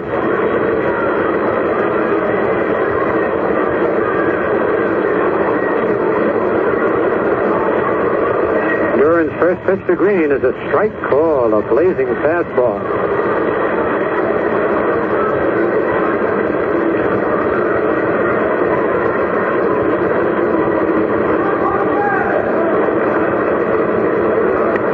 Pumpsy chokes up a little higher on the bat now after watching that fastball go by. Duran into the windup. The one-strike pitch is strike two, is swing and a miss. That was a breaking pitch.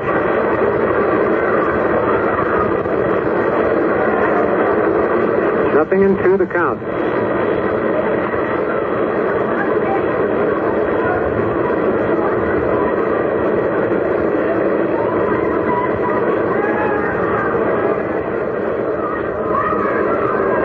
Duran shakes off the sign. Now he's got the one he likes. The two-strike pitch. Strike three, swinging. Boy, that ball was by Pumpsy Green before he even got the bat off his shoulder. 2 up, 2 strikeouts for Duran, and here's Willie Tasby. Fly to center and single to center twice as 1 RBI.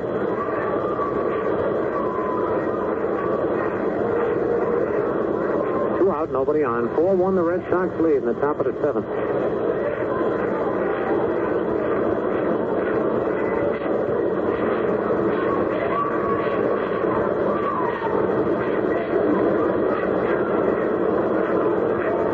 The pitch to Tasby. Strike one, a swing and a miss. Willie went all the way around. The harder you swing at Duran, the more you miss him.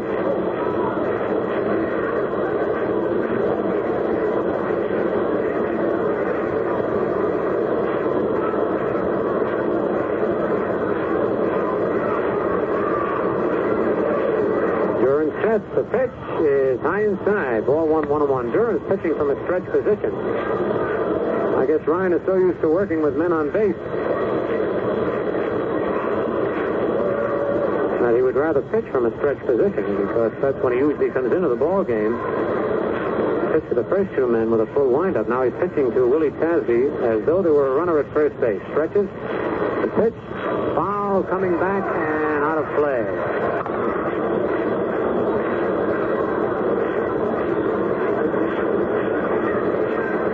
The Red Sox lead, top of the seventh.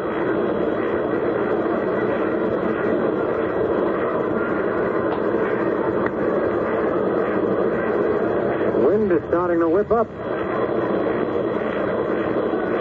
Here's the attendance. Paid 12,307. The total, including servicemen, 12,708. Changeup is just inside ball three. Duran started to walk off the mound. That pitch completely fooled Willie Tasby, who was looking for the fastball. And Duran threw that big, slow change of pace. And Pappy Durkin, look at that wind blowing out there in center field. What's the story?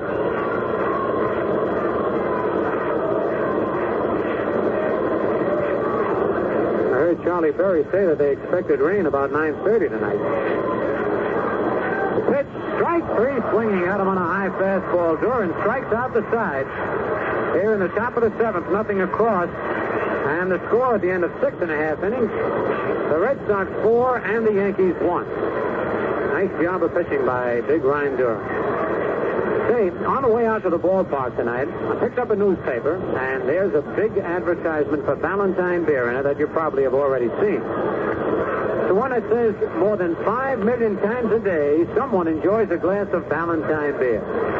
Actually, as the ad points out, the figure is 5,435,616 glasses a day. Man, that's a pretty amazing figure to me, as it probably is to you, too. But you know, it got me to thinking what a tribute this was to Ballantine beer's quality. Yes, sir, people know quality when they taste it. That's why they enjoy Ballantine beer to the tune of over 5 million glasses a day.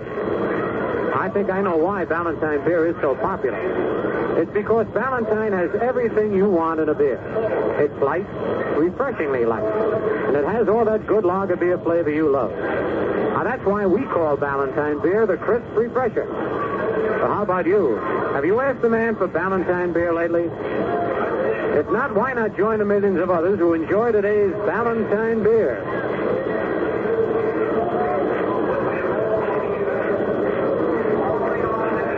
For the Yankees in the bottom of the seventh, Bobby Richardson will lead off. Bobby reached on an error and bounced at second. The Red Sox leading 4-1.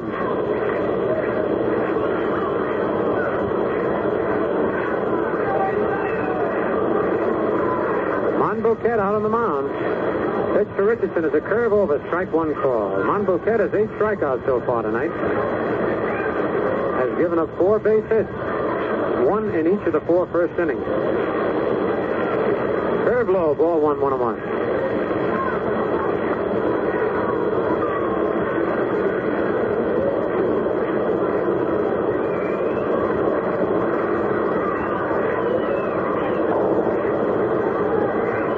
Pitch is a curve low, ball 2, 2-1. Tony Kubek is on deck. Ryan Duran is due to be the next batter.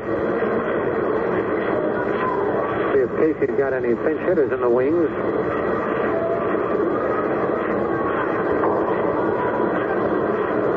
Here's the 2-1 pitch. The ground ball over the pitcher's head. Cottrey coming in fast. Up with it.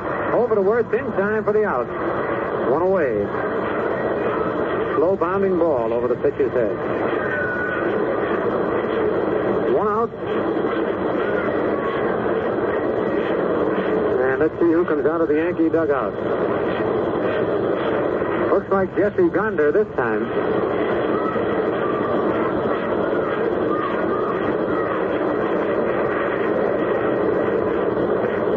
We'll see the top of his helmet. And that's who it is, Jesse Gonder, coming out of the Yankee dugout to bat for Ryan Duran.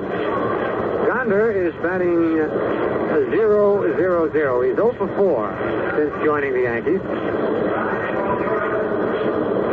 Has gotten on base a couple of times by errors.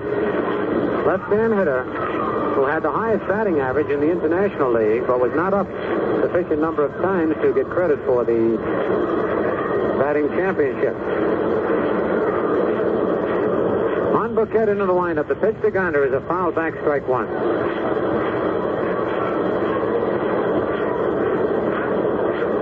out, nobody on. 4-1, the Red Sox lead in the bottom of the 7th.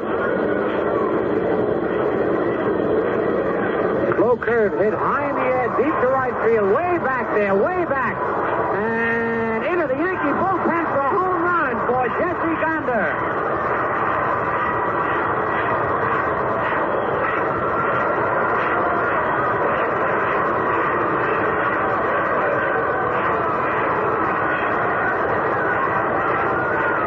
And what a way to break in for your first base hit as a major leaguer. A pinch hit home run into the Yankee bullpen, a high towering drive that kept carrying and carrying.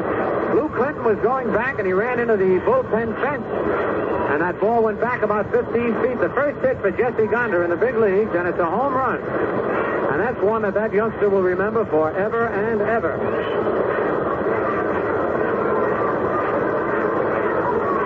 Kubek takes a pitch outside, ball 1.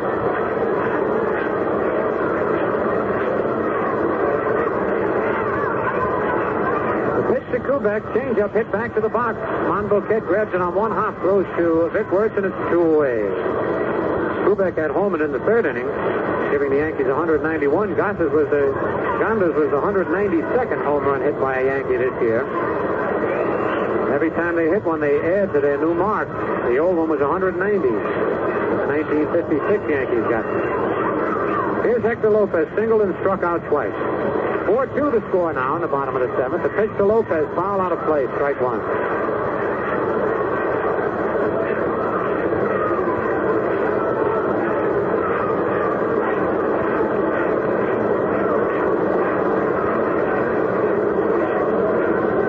Curve hit out to shortstop. Humphrey Green in up with it. Over to Wertz, and that's all for Lopez and the Yankees here in the bottom of the 7th. But they do come up with 1 run on the homer by Gonder. No Red Sox errors and nobody left in the score at the end of 7 innings. Boston 4 runs, 9 hits, 2 errors. The Yankees 2 runs, 5 hits, and no errors. You know, a beer's got to have 2 things to really refresh you: lightness and flavor. Well, Mr. Ballantine beer's got them both. It's the light beer with true lager flavor. And that's what makes it the crisp refresher. Enjoy a frosty glass of Ballantine soon. New pitcher coming on for the New York Yankees. Brian Duran pitched just 1 inning, faced 3 men, and struck all 3 men out. So Duran had himself a good workout. And while we're waiting for the new Yankee pitcher to come on, Bill Creasy from the Yankees Home of Champions Network informs me that was Jesse Gonder's first appearance at Yankee Stadium. Gonder's other appearances at the plate were all on the road, so for sure Jesse Gonder will never forget his first time at bat in a Yankee uniform at Yankee Stadium. A home run he can well be proud of. Nothing Chinese about that home run. High and deep.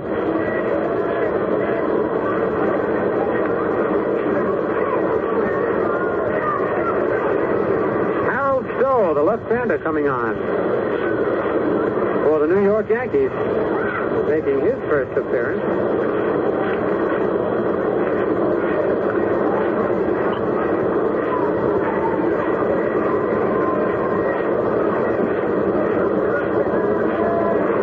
Is 6 feet tall, 170 pounds, from Gastonia, North Carolina. Born August 29, 1937. Last year with Fargo, he won 5 and lost 4, but had a 2.75 earned run average. Will be facing Vic Wertz, Russ Nixon, and Frank Malzone in the top of the 8th, with the Red Sox leading 4-2.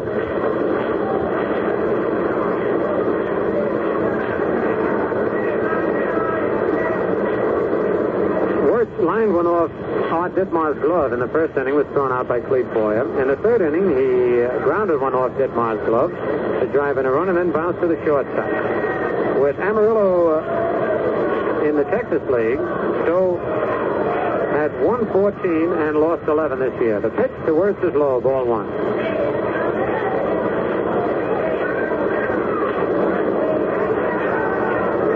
Tall, lean left-hander. Checks the sign from Johnny Blanchard. Here's the windup. Pitch is low, ball 2. 2-0.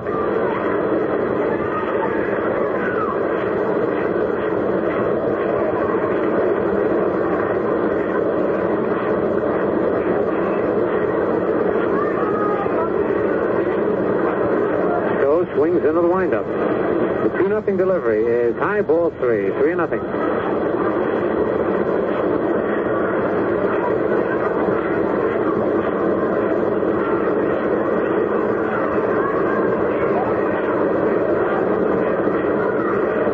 Here's a 3-0 delivery. High, ball 4. Walks him on 4 pitches. Wirtz down to first base. And here's Russ Nixon, who's 2 for 3, single to center, single to right, has scored a run, then bounced to first base.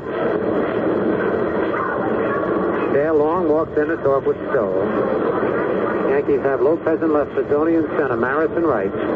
Darren Johnson at third, Kubek at short, Richardson at second, Dale Long at first, Blanchard catching, and Harold Stowe on the mound. Kubek yells over to Darren Johnson to be on the alert for the possible sacrifice.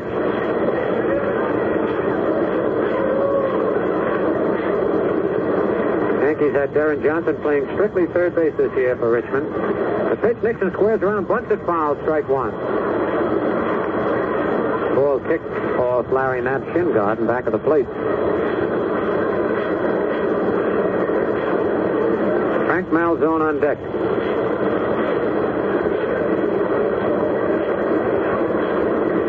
Dale Long holding the bag against Vic Wirtz. The stretch by Stowe. Go to first, and he picks Long off. It's a balk. Check that. Man, he picked Dale Long off, and the ball just missed, hitting Long right between the eyes, went over his head. As Stowe stepped towards the plate, Long broke in, and Stowe threw the ball, and it just missed, hitting Dale in the head. The ball hit the railing and bounced all the way out to right field, but first base umpire Frank Humont called the balk on Harold Stowe. And it's a balk, and going down to second base is Vic Wirtz. Oh, man, that could have been dangerous. Because Dale Long had taken his eye completely off Harold Stowe and was looking to the plate for the pitch. And that would have really been an embarrassing situation had that ball hit Dale. Of course, the Yankees have not had too much opportunity to play in back of this youngster and don't know what his move is. Here's the pitch. It's bunted down third. A good bunt. Johnson has to go to first base in time to get Nixon, but moving to third is Wirtz. The sacrifice works. From 5 to 3, third baseman to the first baseman. Brings up Frank Malzone, hit into a double play, line to short and double to deep left center field. One away, 4-2 to Red Sox lead. Vic Wirtz at third. The Yankee infield is in for a possible play at the plate.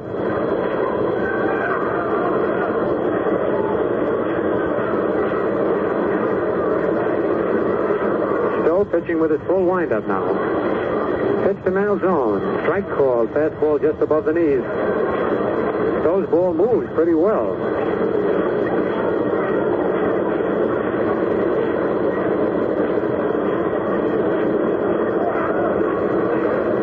Here's the windup by the left-hander.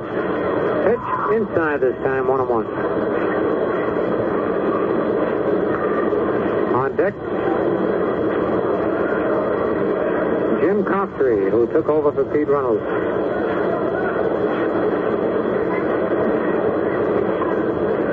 All right, Stowe into the windup. The 1-1 pitch is a curve, swung at and missed, strike 2. Had Malzone way out in front of that curveball.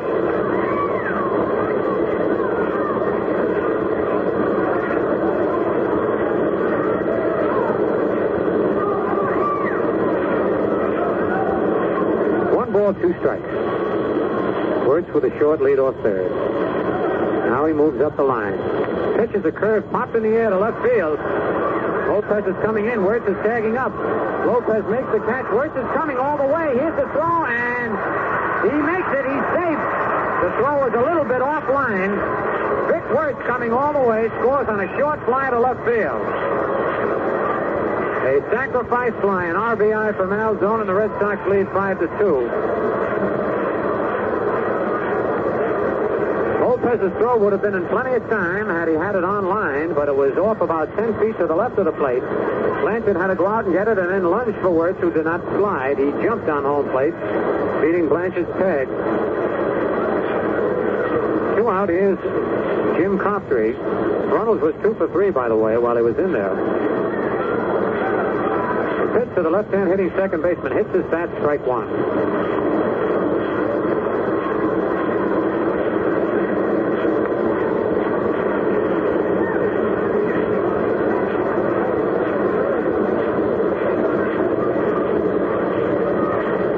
2-strike pitch. Curve over, strike two, and Cartry fell away from the plate trying to get out of the way of that curveball and broke over the inside corner. 0-2. Runnels leads the ball game with a .319 batting average. The 2-strike pitch. Curve, he tries to check a swing, pops it up to the shortstop. Kubek is under it, makes the catch. Cartry had a rough time of it up there. For the Red Sox in the top of the eighth, 1 run without the benefit of a base hit. No Yankee errors and nobody left. And the score at the end of 7.5 innings. Boston 5, New York 2. Well, I guess there's one in every crowd. A baseball fan who can tell you all there is to know about the sport. But you got to admire a guy like that, because he's the kind of guy that makes a study of all the things he likes, including beer. Now, that's why it's a sure bet that he's a Ballantine fan. You see, like millions of others, he's found that Ballantine gives you both lightness and flavor. The two things a beer must have to refresh. It's the light beer with true lager flavor. And that's what makes it the crisp refresher. So treat your thirst to the crisp refresher. Just make the famous 3-ring sign and ask the man for a tall, frosty glass of Ballantine. Ballantine beer. And on that note, we'll pause for station identification. 1460 on your dial. This is Quality Modern, WOKO in Albany, New York. WOKO time 5 minutes before 10 o'clock.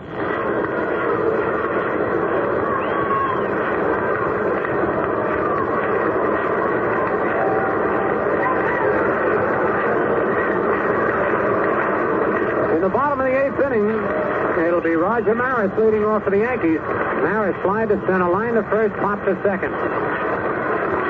5-2, the Red Sox lead. On Bouquet into the windup.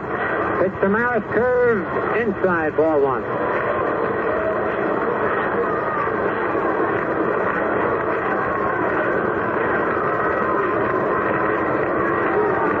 Next pitch, changeup, hit to left field, short left field. It's going to be trouble if it stays fair. And it drops in there for a base hit. Maris is going for 2. And he's in with a short Texas League double just inside the foul line. Maris hit that ball right off his fist. And with Hardy playing in left center field, he didn't have a chance.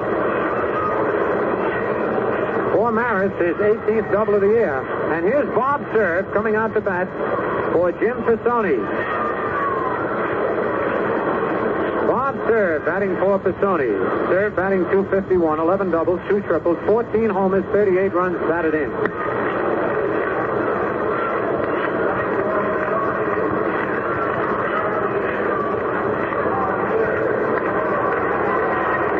Nobody out in the bottom of the eighth.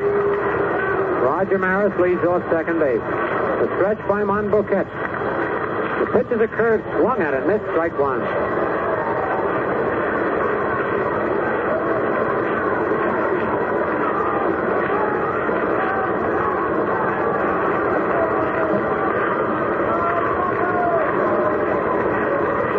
And the curve is fouled on the third base line, strike 2.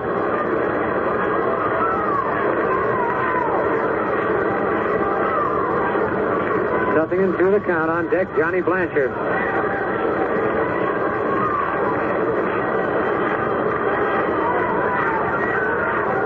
Here's the stretch by Monbouquet. Fastball high, ball 1. 1 ball, 2 strikes.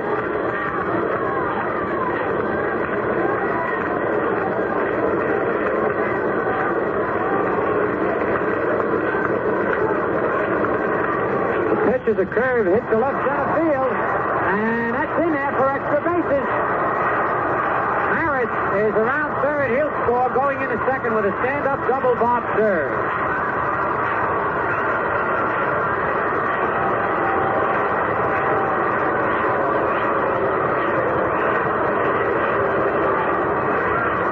So Serve comes up with his 12th double of the year and his 39th run batted in. Makes it a 5-3 ball game in favor of the Red Sox. And it brings up Johnny Blanchard for his first time at bat. Blanchard batting .247, 3 doubles, a triple, 4 homers, and 14 runs batted in. On deck, Darren Johnson. Nobody out. The pitch to Blanchard. High, ball 1. Doubles back-to-back by Maris and Serve. The Yankees pick up a run. It's 5-3. The Red Sox lead.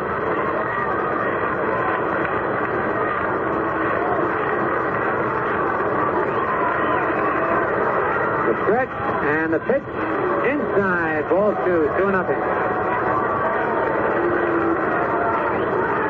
Larry Knapp almost put up that right hand.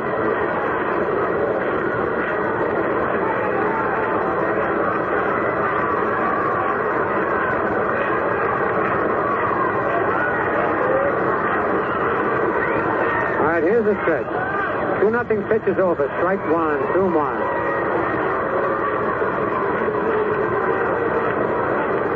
Speaking of Larry Knapp, he just sold his home in Staten Island, moving down to Fort Lauderdale, Florida.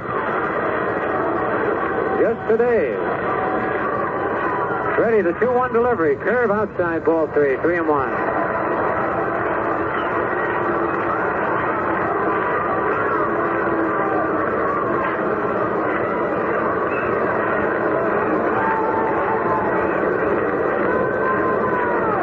Johnny Blanchard representing the tying run at the plate.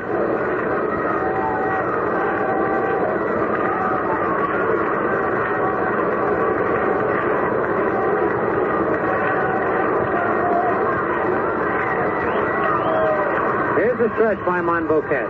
Fastball swung at and missed, strike 2. Ball was down around the knees. It was a good pitch. Johnny had a good ripple at it. Just didn't get it. Full count on Blanchard. Ready now for the payoff pitch. Here it is, and a line drive to center field. Casby going back under it now and makes the catch. Serve tags up. Here's the long throw to third, and Serve is in. A long line drive to deep center field. Boy, that ball was hit on the nose.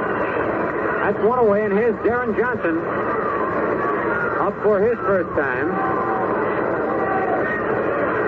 Johnson is 0 for 1 since joining the Yankees. Hitting right-hand hitter. 1 out. 5-3 the Yankees lead. Bob Serve at third base. Red Sox infield playing back. We're in the bottom of the 8th inning. On deck, Dale Long. Here's the windup. Pitch to Johnson is a curve hit high in the air to short right field. The right fielder Clinton under it and makes the catch. Serve is halfway and goes back to third base. He tore up quite a bit of the Yankee outfield there as he tried to get out of the way and slipped on the grass. Replaces the divots and goes back to second base. That's 2 away. Serve remained at third, and here's Dale Long, who in a pinch hitting role lined out to center field in the 6th inning. 2 out.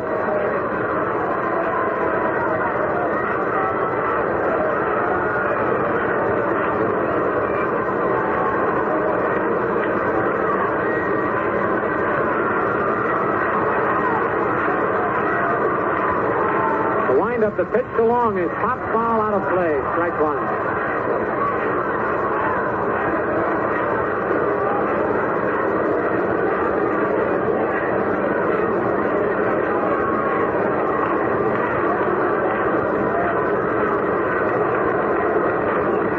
One strike on Long. A windup and the pitch is hit to straightaway center field. Willie Sasby moving under it. And he's got it for the out. Another ball hit well, but to the deep part of the park. For the Yankees in the bottom of the 8th, 1 run on 2 base hits. No Red Sox errors, 1 man left. The score at the end of 8 full innings, the Red Sox 5 and the Yankees 3. On the scoreboard in the American League, Cleveland won, the White Sox won at the end of 3. Locke against Pierce, that's for Monty Holman in the first for the Indians. Detroit at Kansas City, it's Larry against Hall, and Baltimore and Washington not scheduled. In the National League, the Phillies 3, the Reds 2 at the end of 4. O'Toole started, Brosnan in the 7th. Buzz out for the Phillies. Milwaukee leads the Pirates 10-1 at the end of 5 innings. Buell for Milwaukee. Law started, Green in the 3rd, Labine in the 4th, Gibbon in the 6th. Hank Aaron home in the 1st with 1 on, his 39th of the year. And Smokey Burgess in the 4th with nobody on. for the Pirates. Chicago at Los Angeles, St. Louis at San Francisco starts later on. And we've got another new pitcher coming on for the Yankees. Be the 5th Yankee pitcher of the night.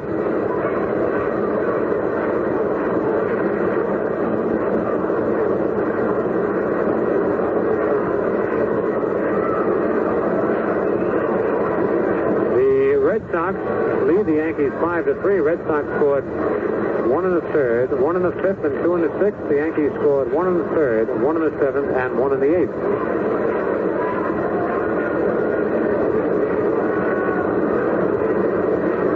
Looks like Duke Moss coming in from the Yankee bullpen. Duke will be facing Carroll Hardy, Lou Clinton, and Bill Monbouquet here in the top of the 9th inning. 2 of the Yankee runs, a result of homers, one by Kubek, one by Jesse Gonder.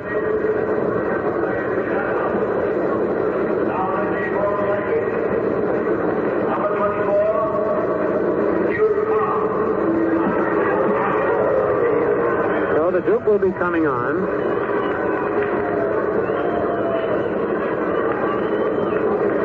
Moss making his 32nd appearance of the year.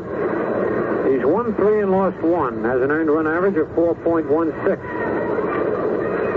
Moss has started only 1 ball game all year. All the rest have been in relief.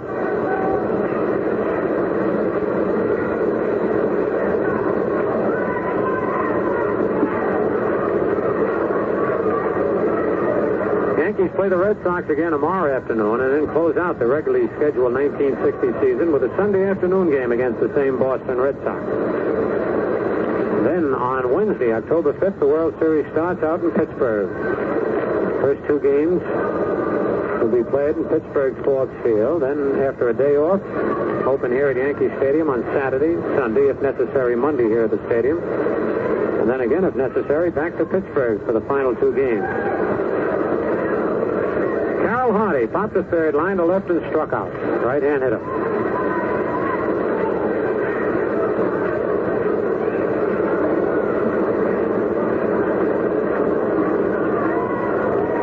Duke Moss into the windup. His first pitch is a curve low, ball 1.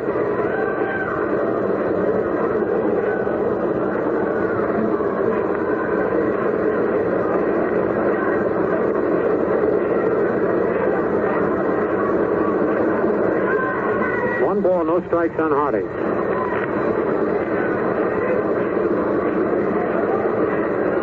Fast ball over, strike 1, 1-1.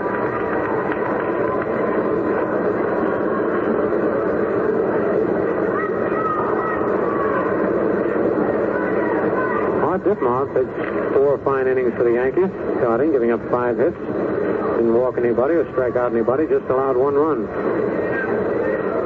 Curve is fouled back out of play.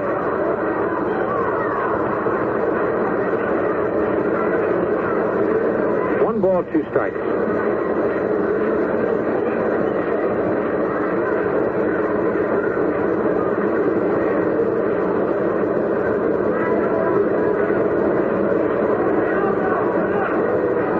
Ryan Duran relieved 1 inning, struck out all 3 men he faced. Bobby Shands had 2 rough innings, giving up 4 hits and 3 runs, though he struck out 3 men. The 1 ball, 2 strike pitch. High inside, 2-2. Harold Stowe relieved 1 inning, though he didn't give up a hit. He allowed a run, committing a balk after walking a man, and a sacrifice, and then a sacrifice fly.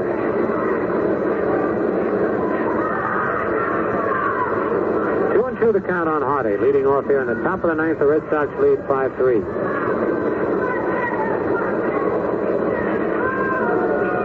Pitch is a curve foul back on the screen. Now holds it 2-2.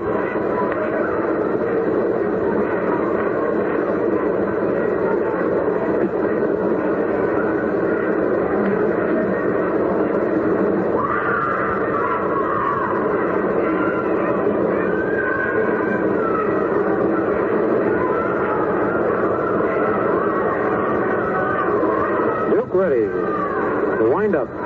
Pitch inside and high, ball 3, 3-2.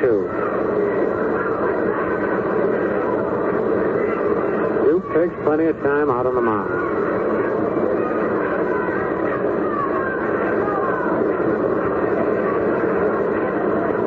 Looks at the ball after every pitch. Takes quite a bit of time checking the sign. Here's the payoff pitch. Inside, ball 4. He lost him. Trying to curve him on a 3-2 count. Hardy walks. And here's Lou Clinton. Bounced to short, struck out, hit into a double play.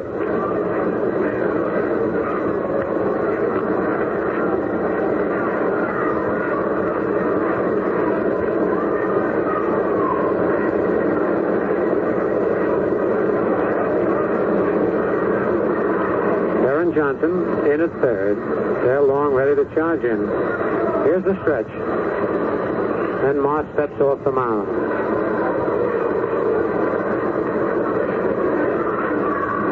All right, Duke ready.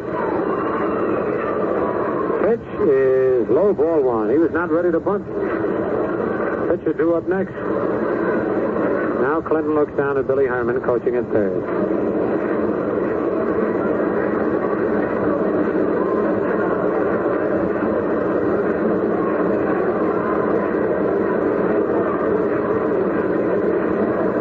Leads off first. The stretch. There he goes. The pitch is hit on the ground.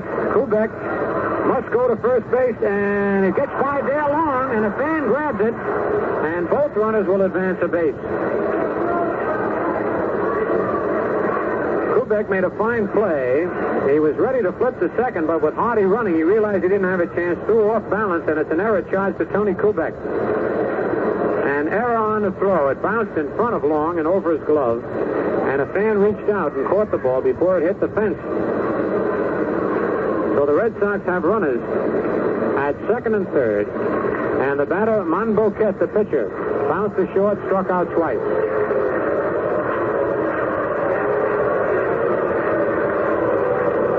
That was the first Yankee error of the night. The Red Sox have made 2.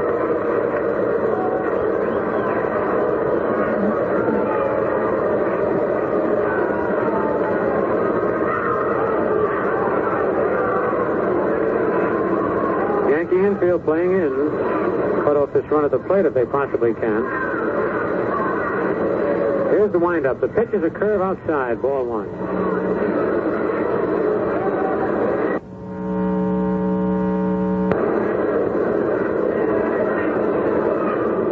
Time is called. Johnny Blanchard going out to the mound to talk with Moss.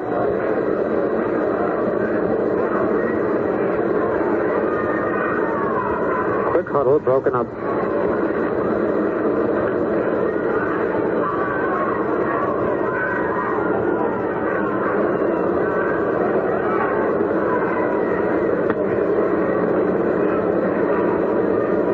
Monboquet, a right-hand hitter. 1-0 count on him. Moss taking a long time out there. Now he's ready. Pitch is a curve over. Strike 1, 1-1. Hardy gave a bluff at third as though he was going to come running in.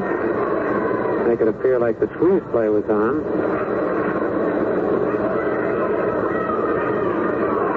1 ball, 1 strike.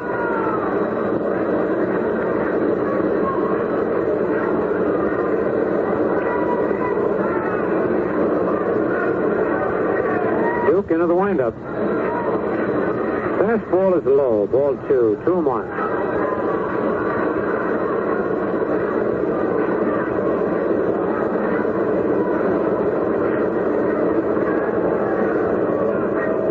Moss turns around. Looks at his defense.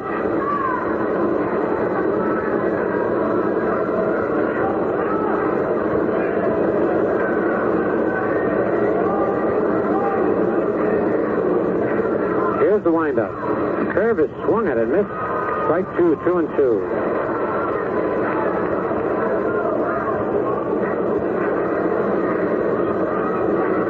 Two balls, 2 strikes. Bob Serve playing a very shallow center field.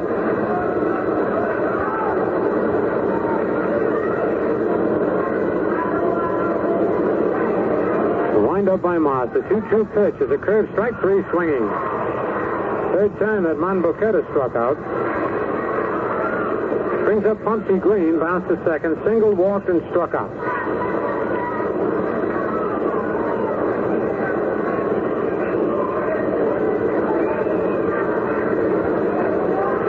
Pete Reynolds, who came into this game leading Al Smith by just 2 percentage points, picked up 2 points. Now leads Smith by 4 in the race for the batting crown in the American League. Pumpsy Green batting left-handed against Duke Moss. The Yankee infield still in with 1 out, runners at second and third. 5-3 the Red Sox lead, top of the ninth. The wind-up and the curve is low, ball 1. Green started to swing and checked it.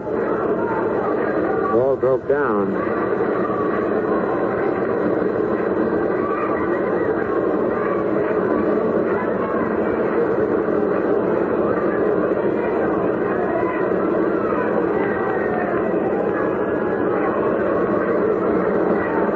Clinton leads off second, Hardy off third. The wind-up and the curve is low again, ball 2, 2-0.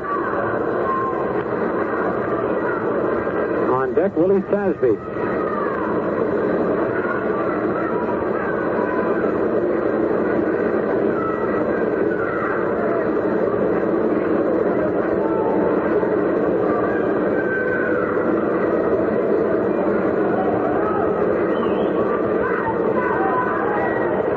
Now Duke ready. The 2-0 pitch is a curve over this time. Strike 1, 2 more.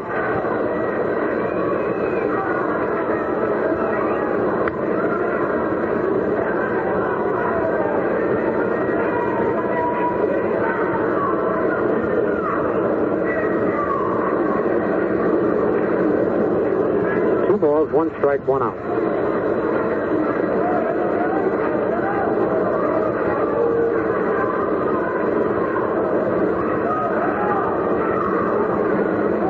The 2-1 pitch, curveball hit on the ground at second. Richardson up with it, holds the runners, throws to first to get Green. So, the runners remain at second and third. Now it's 2 out, and here's Willie Tasby, who is 2 for 4. Single to center twice, fly to center, and struck out. Driven in 1 run.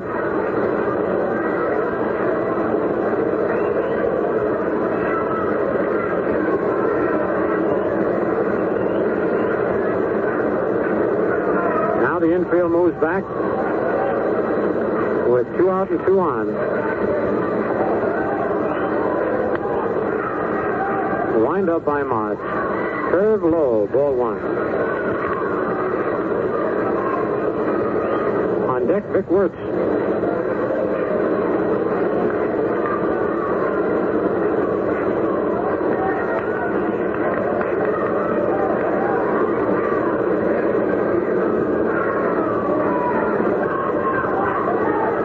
The pitch to Tasby, curve in the dirt, blocked nicely by Blanchard. Ball 2, 2-0.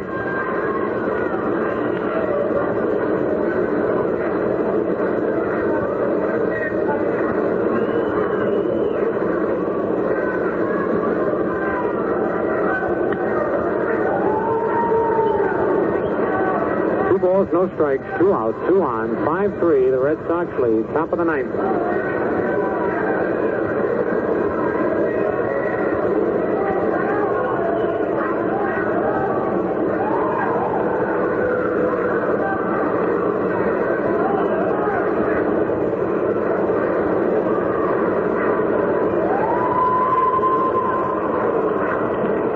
Here's the windup.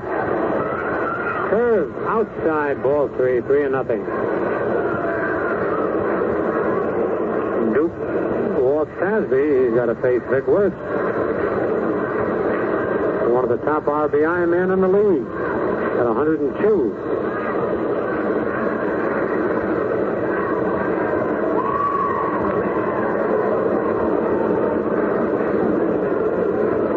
Here's a 3-0 delivery. It's right down the middle, strike 1 call. Willie taken all the way.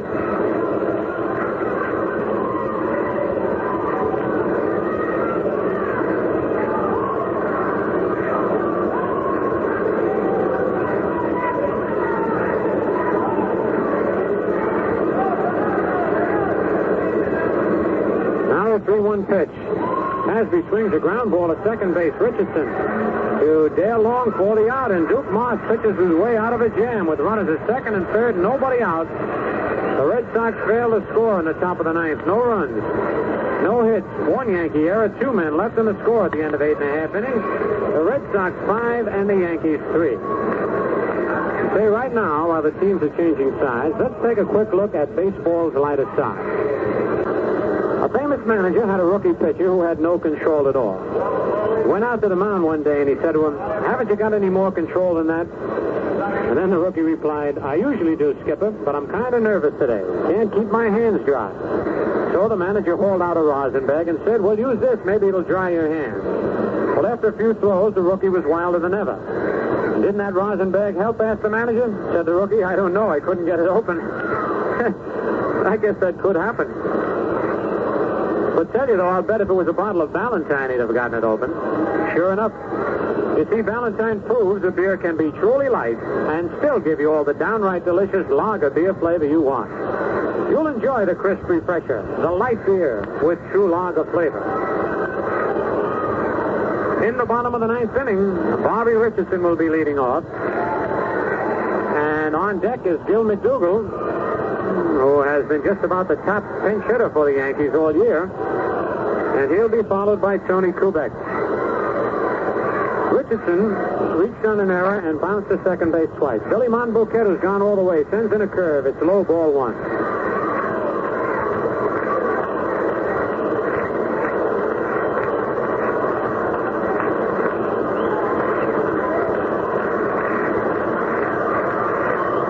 The 1-0 pitch. Curve in there. Strike 1, 1-1.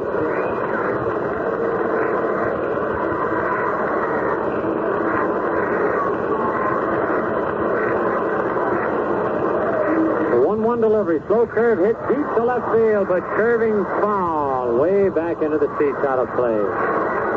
Bobby just got around on that hanging curveball. Drilled it pretty deep into the seats. Fouled by about 5 or 6 feet. 1 ball, 2 strikes. The windup, the pitch, curve outside, 2-2.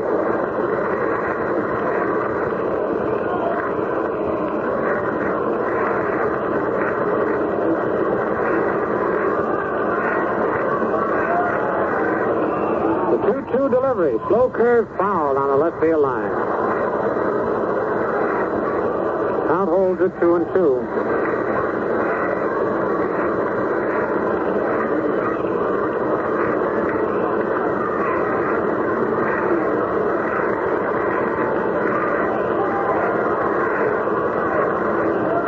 Again, the 2-2 delivery. Curve hit in the ground up the middle, and a base hit to center field. So Richardson opens the bottom of the ninth with a single to center. Hit number 8 off Monbouquet, and here's Gil McDougall. McDougall batting .255, 16 doubles, 3 triples, 8 homers, and 34 runs batted in. And Sal Magley is coming out of the Red Sox bullpen, and that's all for Monbouquet. Billy Monbouquet pitches 8 innings plus, didn't get anybody out here in the ninth, allowed 8 base hits. He only walked 1 man, struck out 8. And has allowed 3 runs so far. Monbouquet cannot be the losing pitcher. Bobby Richardson will be his responsibility should he score. But Billy could be the winning pitcher should who's ever coming in for relief for the Red Sox hold the Yankees in tow. McDougall and Kubek talking things over in the on-deck circle. Out on the mound, Sal Magley, Russ Nixon, and Monbouquet.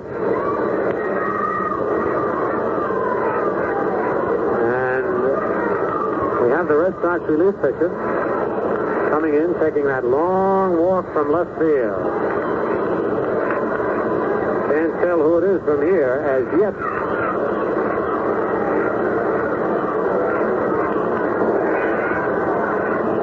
McDougall will be batting for Duke Moss. And then Kubek will be following McDougall.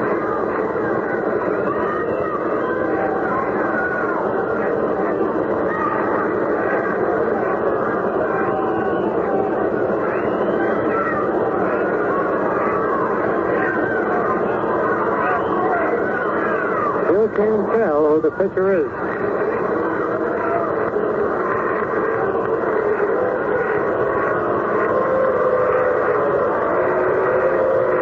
Monboquet leaves the mound.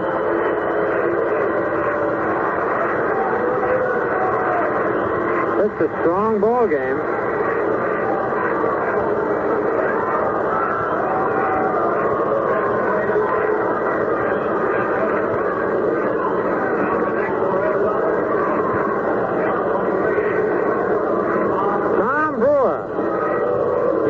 Starting pitcher has come on in relief. He has very little success against the Yankees as a starting pitcher. Red Sox trying to see what he can do in relief against New York.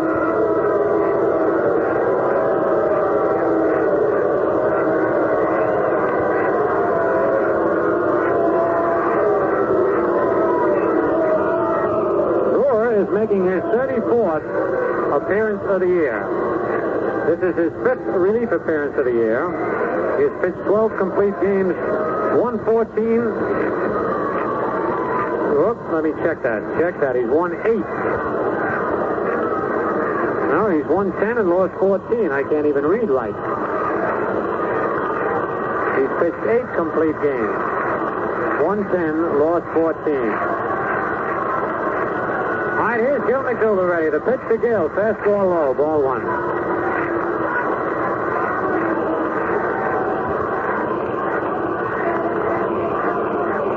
He's got a left-hander warming up now. Sal stands up on the dugout steps. Richardson at first with nobody out. Tying run at the plate. Pitch is high, ball 2, 2-0.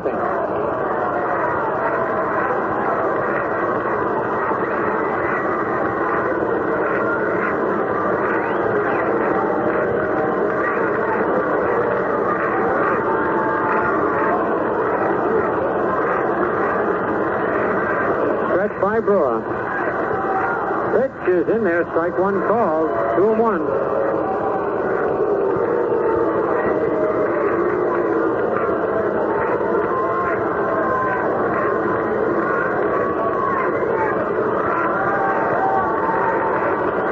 Fastball hit on the ground. A base hit to left field. It looked like Pumpsy Green was moving towards second base with the pitch. And McDougall slapped the pinch hit single to left. Putting the tying run at first with nobody out. Richardson at second and Tony Kubek the batter. Kubek struck out home at fly to center and hit back to the box.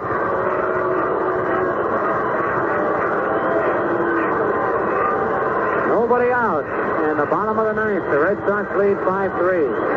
On deck, Hector Lopez.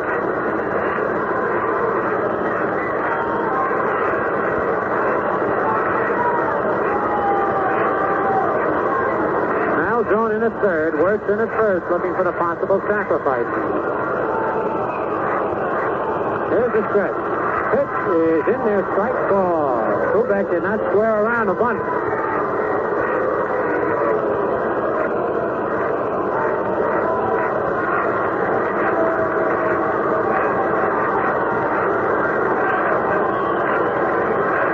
Brewer steps back off the mound.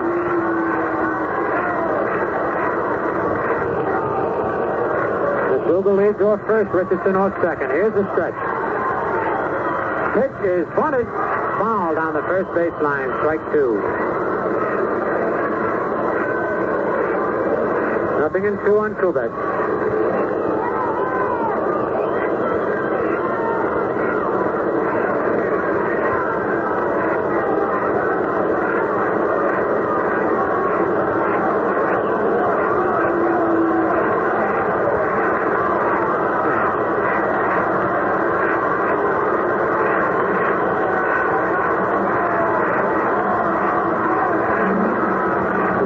Inside and low, ball 1.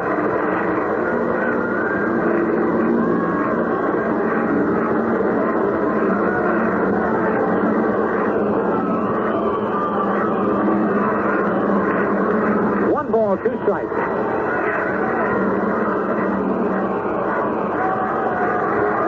Here's a stretch by Brewer.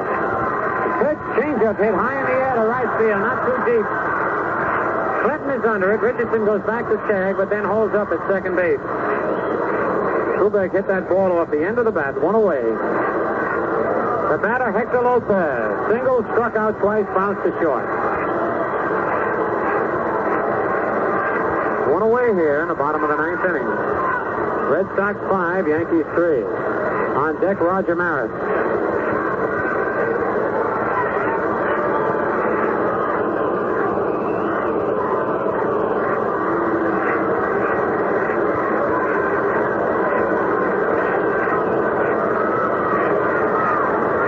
Red Sox infield in double play depth. One away.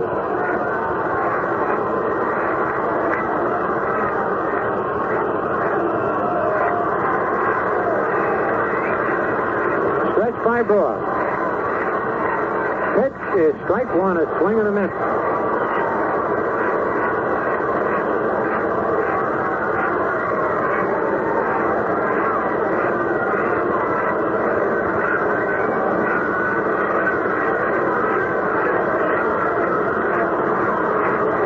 Sets again. Curveball is over, strike two. Boy, that curve really exploded.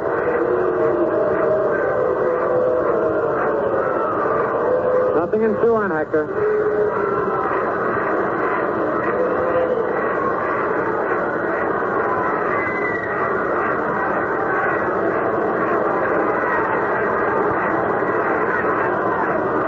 The pitch, curve, foul down the right field line.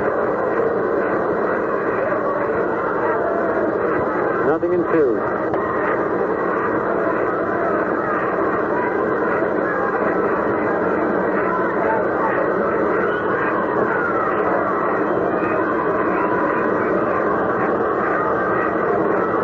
One out, two on, 5-3, the Red Sox lead, bottom of the ninth.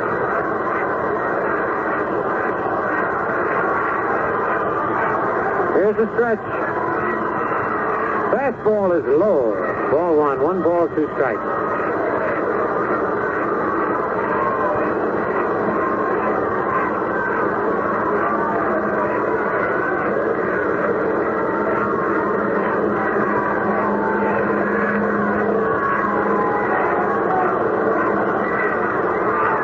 Tom Brewer in relief of Bill Monbouquet here in the bottom of the ninth. The stretch, curve is foul. Back off the mask of Nixon. Count holds it, one ball, two strikes.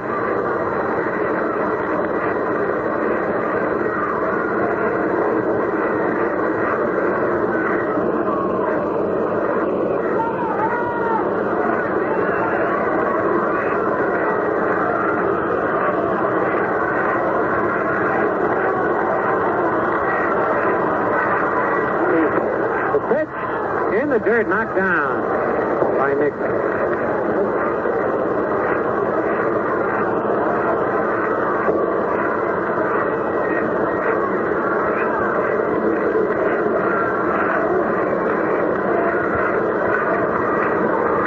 Two balls, two strikes, one out, two on.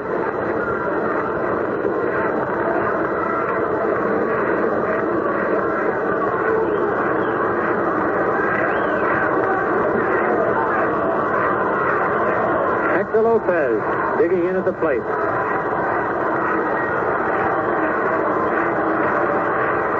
Stretch by Brewer. The pitch, low, ball three, full count. 3-2 on Lopez.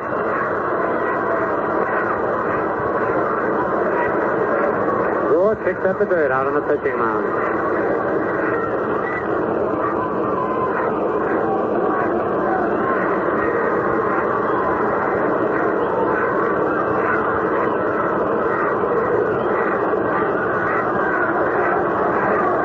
Checks the sign from Nixon. Ready now for the payoff pitch. Here it is. It's line of right field, a base hit. Extra bases. No, Lopez holds at first. And Richardson comes on to score. McDougal moves to third base, and it's a 5-4 ball game.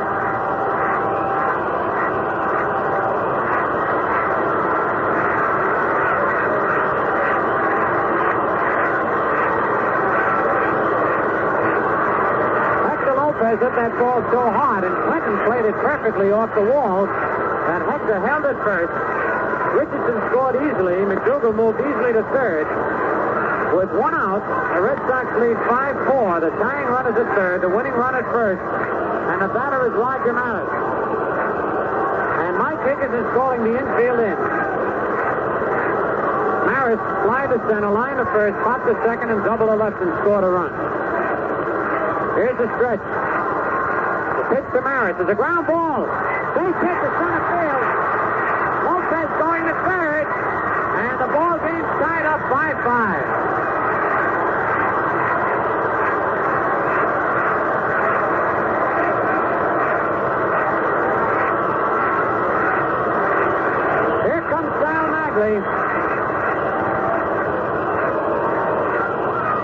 And Magley calling for another pitcher. We're going to pause for station identification.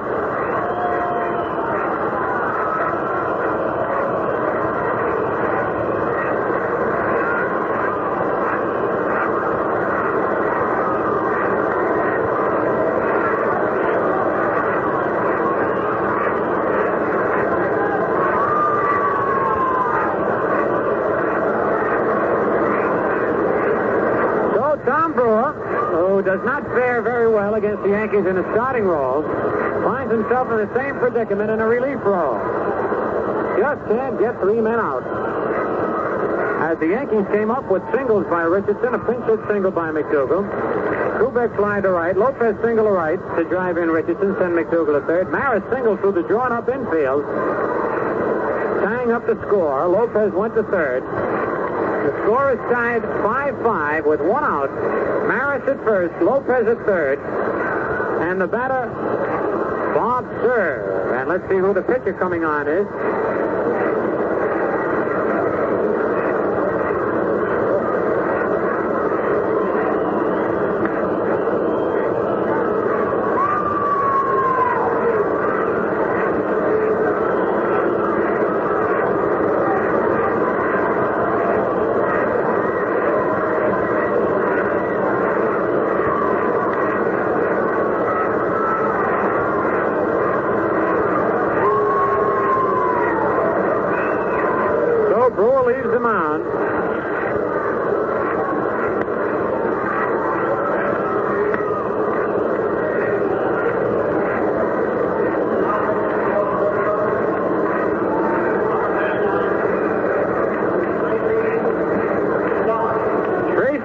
Who did such a fine job against the Yankees up at Fenway Park. Big, tall right-hander is out on the mound now for the Red Sox. He's 6'5", 204 pounds.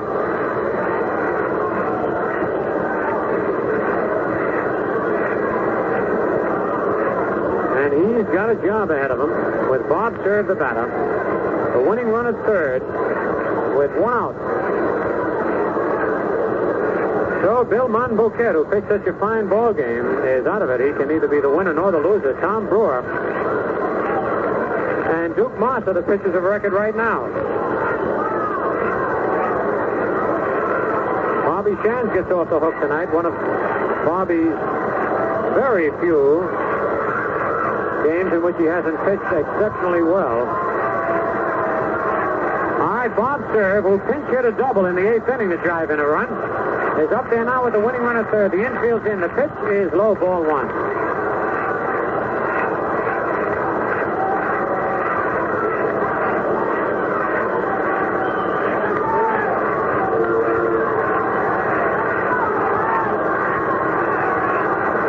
The pitch is a ground ball at second. And Cockrey, the running run scores. The ball game is over. Cockrey is chasing Maris, but the ball game is over. The young second baseman was confused as Bob Cerv hit him a one-hot ground ball. Lopez came charging into the plate.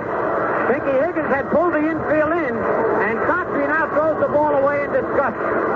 So Cerv drives in the winning run. The Yankees win it 6-5, and here is Joe Ripley with the recap. Well, those kind of sneak in on Joe here as there's a fair amount of bedlam resulting from a rather small crowd at the stadium who saw quite a climactic finish here as the Yankees came up with 3 runs in the bottom of the ninth. We'll have the totals for you in just a minute. Bill recapped the play on serve ground ball to Cawthry. The youngster, who was a rookie, was a bit befuddled on the play and started the rundown on Maris, forgetting apparently that there was only one out. And as he was chasing Maris back, the lead run, the winning run, came in the person of Lopez from third. So the Yankees win it in a wild and woolly one here at the stadium that really brought this crowd to their feet at the finish with 6 runs, 11 hits, and 1 error. The Red Sox in a losing cause and a tough one. 5 runs, 9 hits, and 2 errors. The winner is Duke Moss, whose record now stands at 4-1, and the loser is Tom Brewer, who has won 10 and now lost 15. Looking down the scoreboard very quickly, at the end of 4, the Indians lead the White Sox 3-2, and at the end of 2, Kansas City leads Detroit 2-0. Washington and Baltimore were not scheduled tonight. In the National League, Chicago at Los Angeles and St. Louis at San Francisco still to get started out on the coast. Phillies batting in the bottom of the ninth. The Reds came up with 2 in the top of the ninth, go out in front 4-3. And at the end of 7 at Forbes Field in Pittsburgh, the Braves lead the Pirates 10-1. Home runs in that one by Aaron and Smokey Burgess. In the Little World Series, for those of you who are interested, and I'm sure there are quite a lot of you up along the New York State-Canadian border, Toronto defeated Louisville tonight 6-2. The winner was Smith. The loser was Henley. Don Demeter hit 2 home runs for Toronto, and Taylor hit 1 for Louisville. Might even take a step further and say that at the end of the first period, the Philadelphia Eagles and Dallas Texans are tied in the National Football League 3-3. Tomorrow afternoon, airtime will be 1:55 here at the stadium. Red Sox against the Yankees, and likewise on Sunday when the regular 1960 season will be wrapped up, and then we'll move into the big World Series. That winds up another Valentine baseball broadcast. Tune in for more baseball, as we told you, tomorrow afternoon at 1:55. For now, this is Bill Creasy speaking for Red Barber, Phil Rizzuto, Packy McFarland, and Pappy Durkin, saying that's it for now from the Atlantic Refining Company and your Atlantic dealers, who offer you Atlantic Imperial, the gasoline that cleans your carburetor and keeps it clean. And P. Ballantine and Sons, brewers of the crisp refresher. Ballantine Beer, the largest selling beer in the East. Once again, the final score, the Yankees win.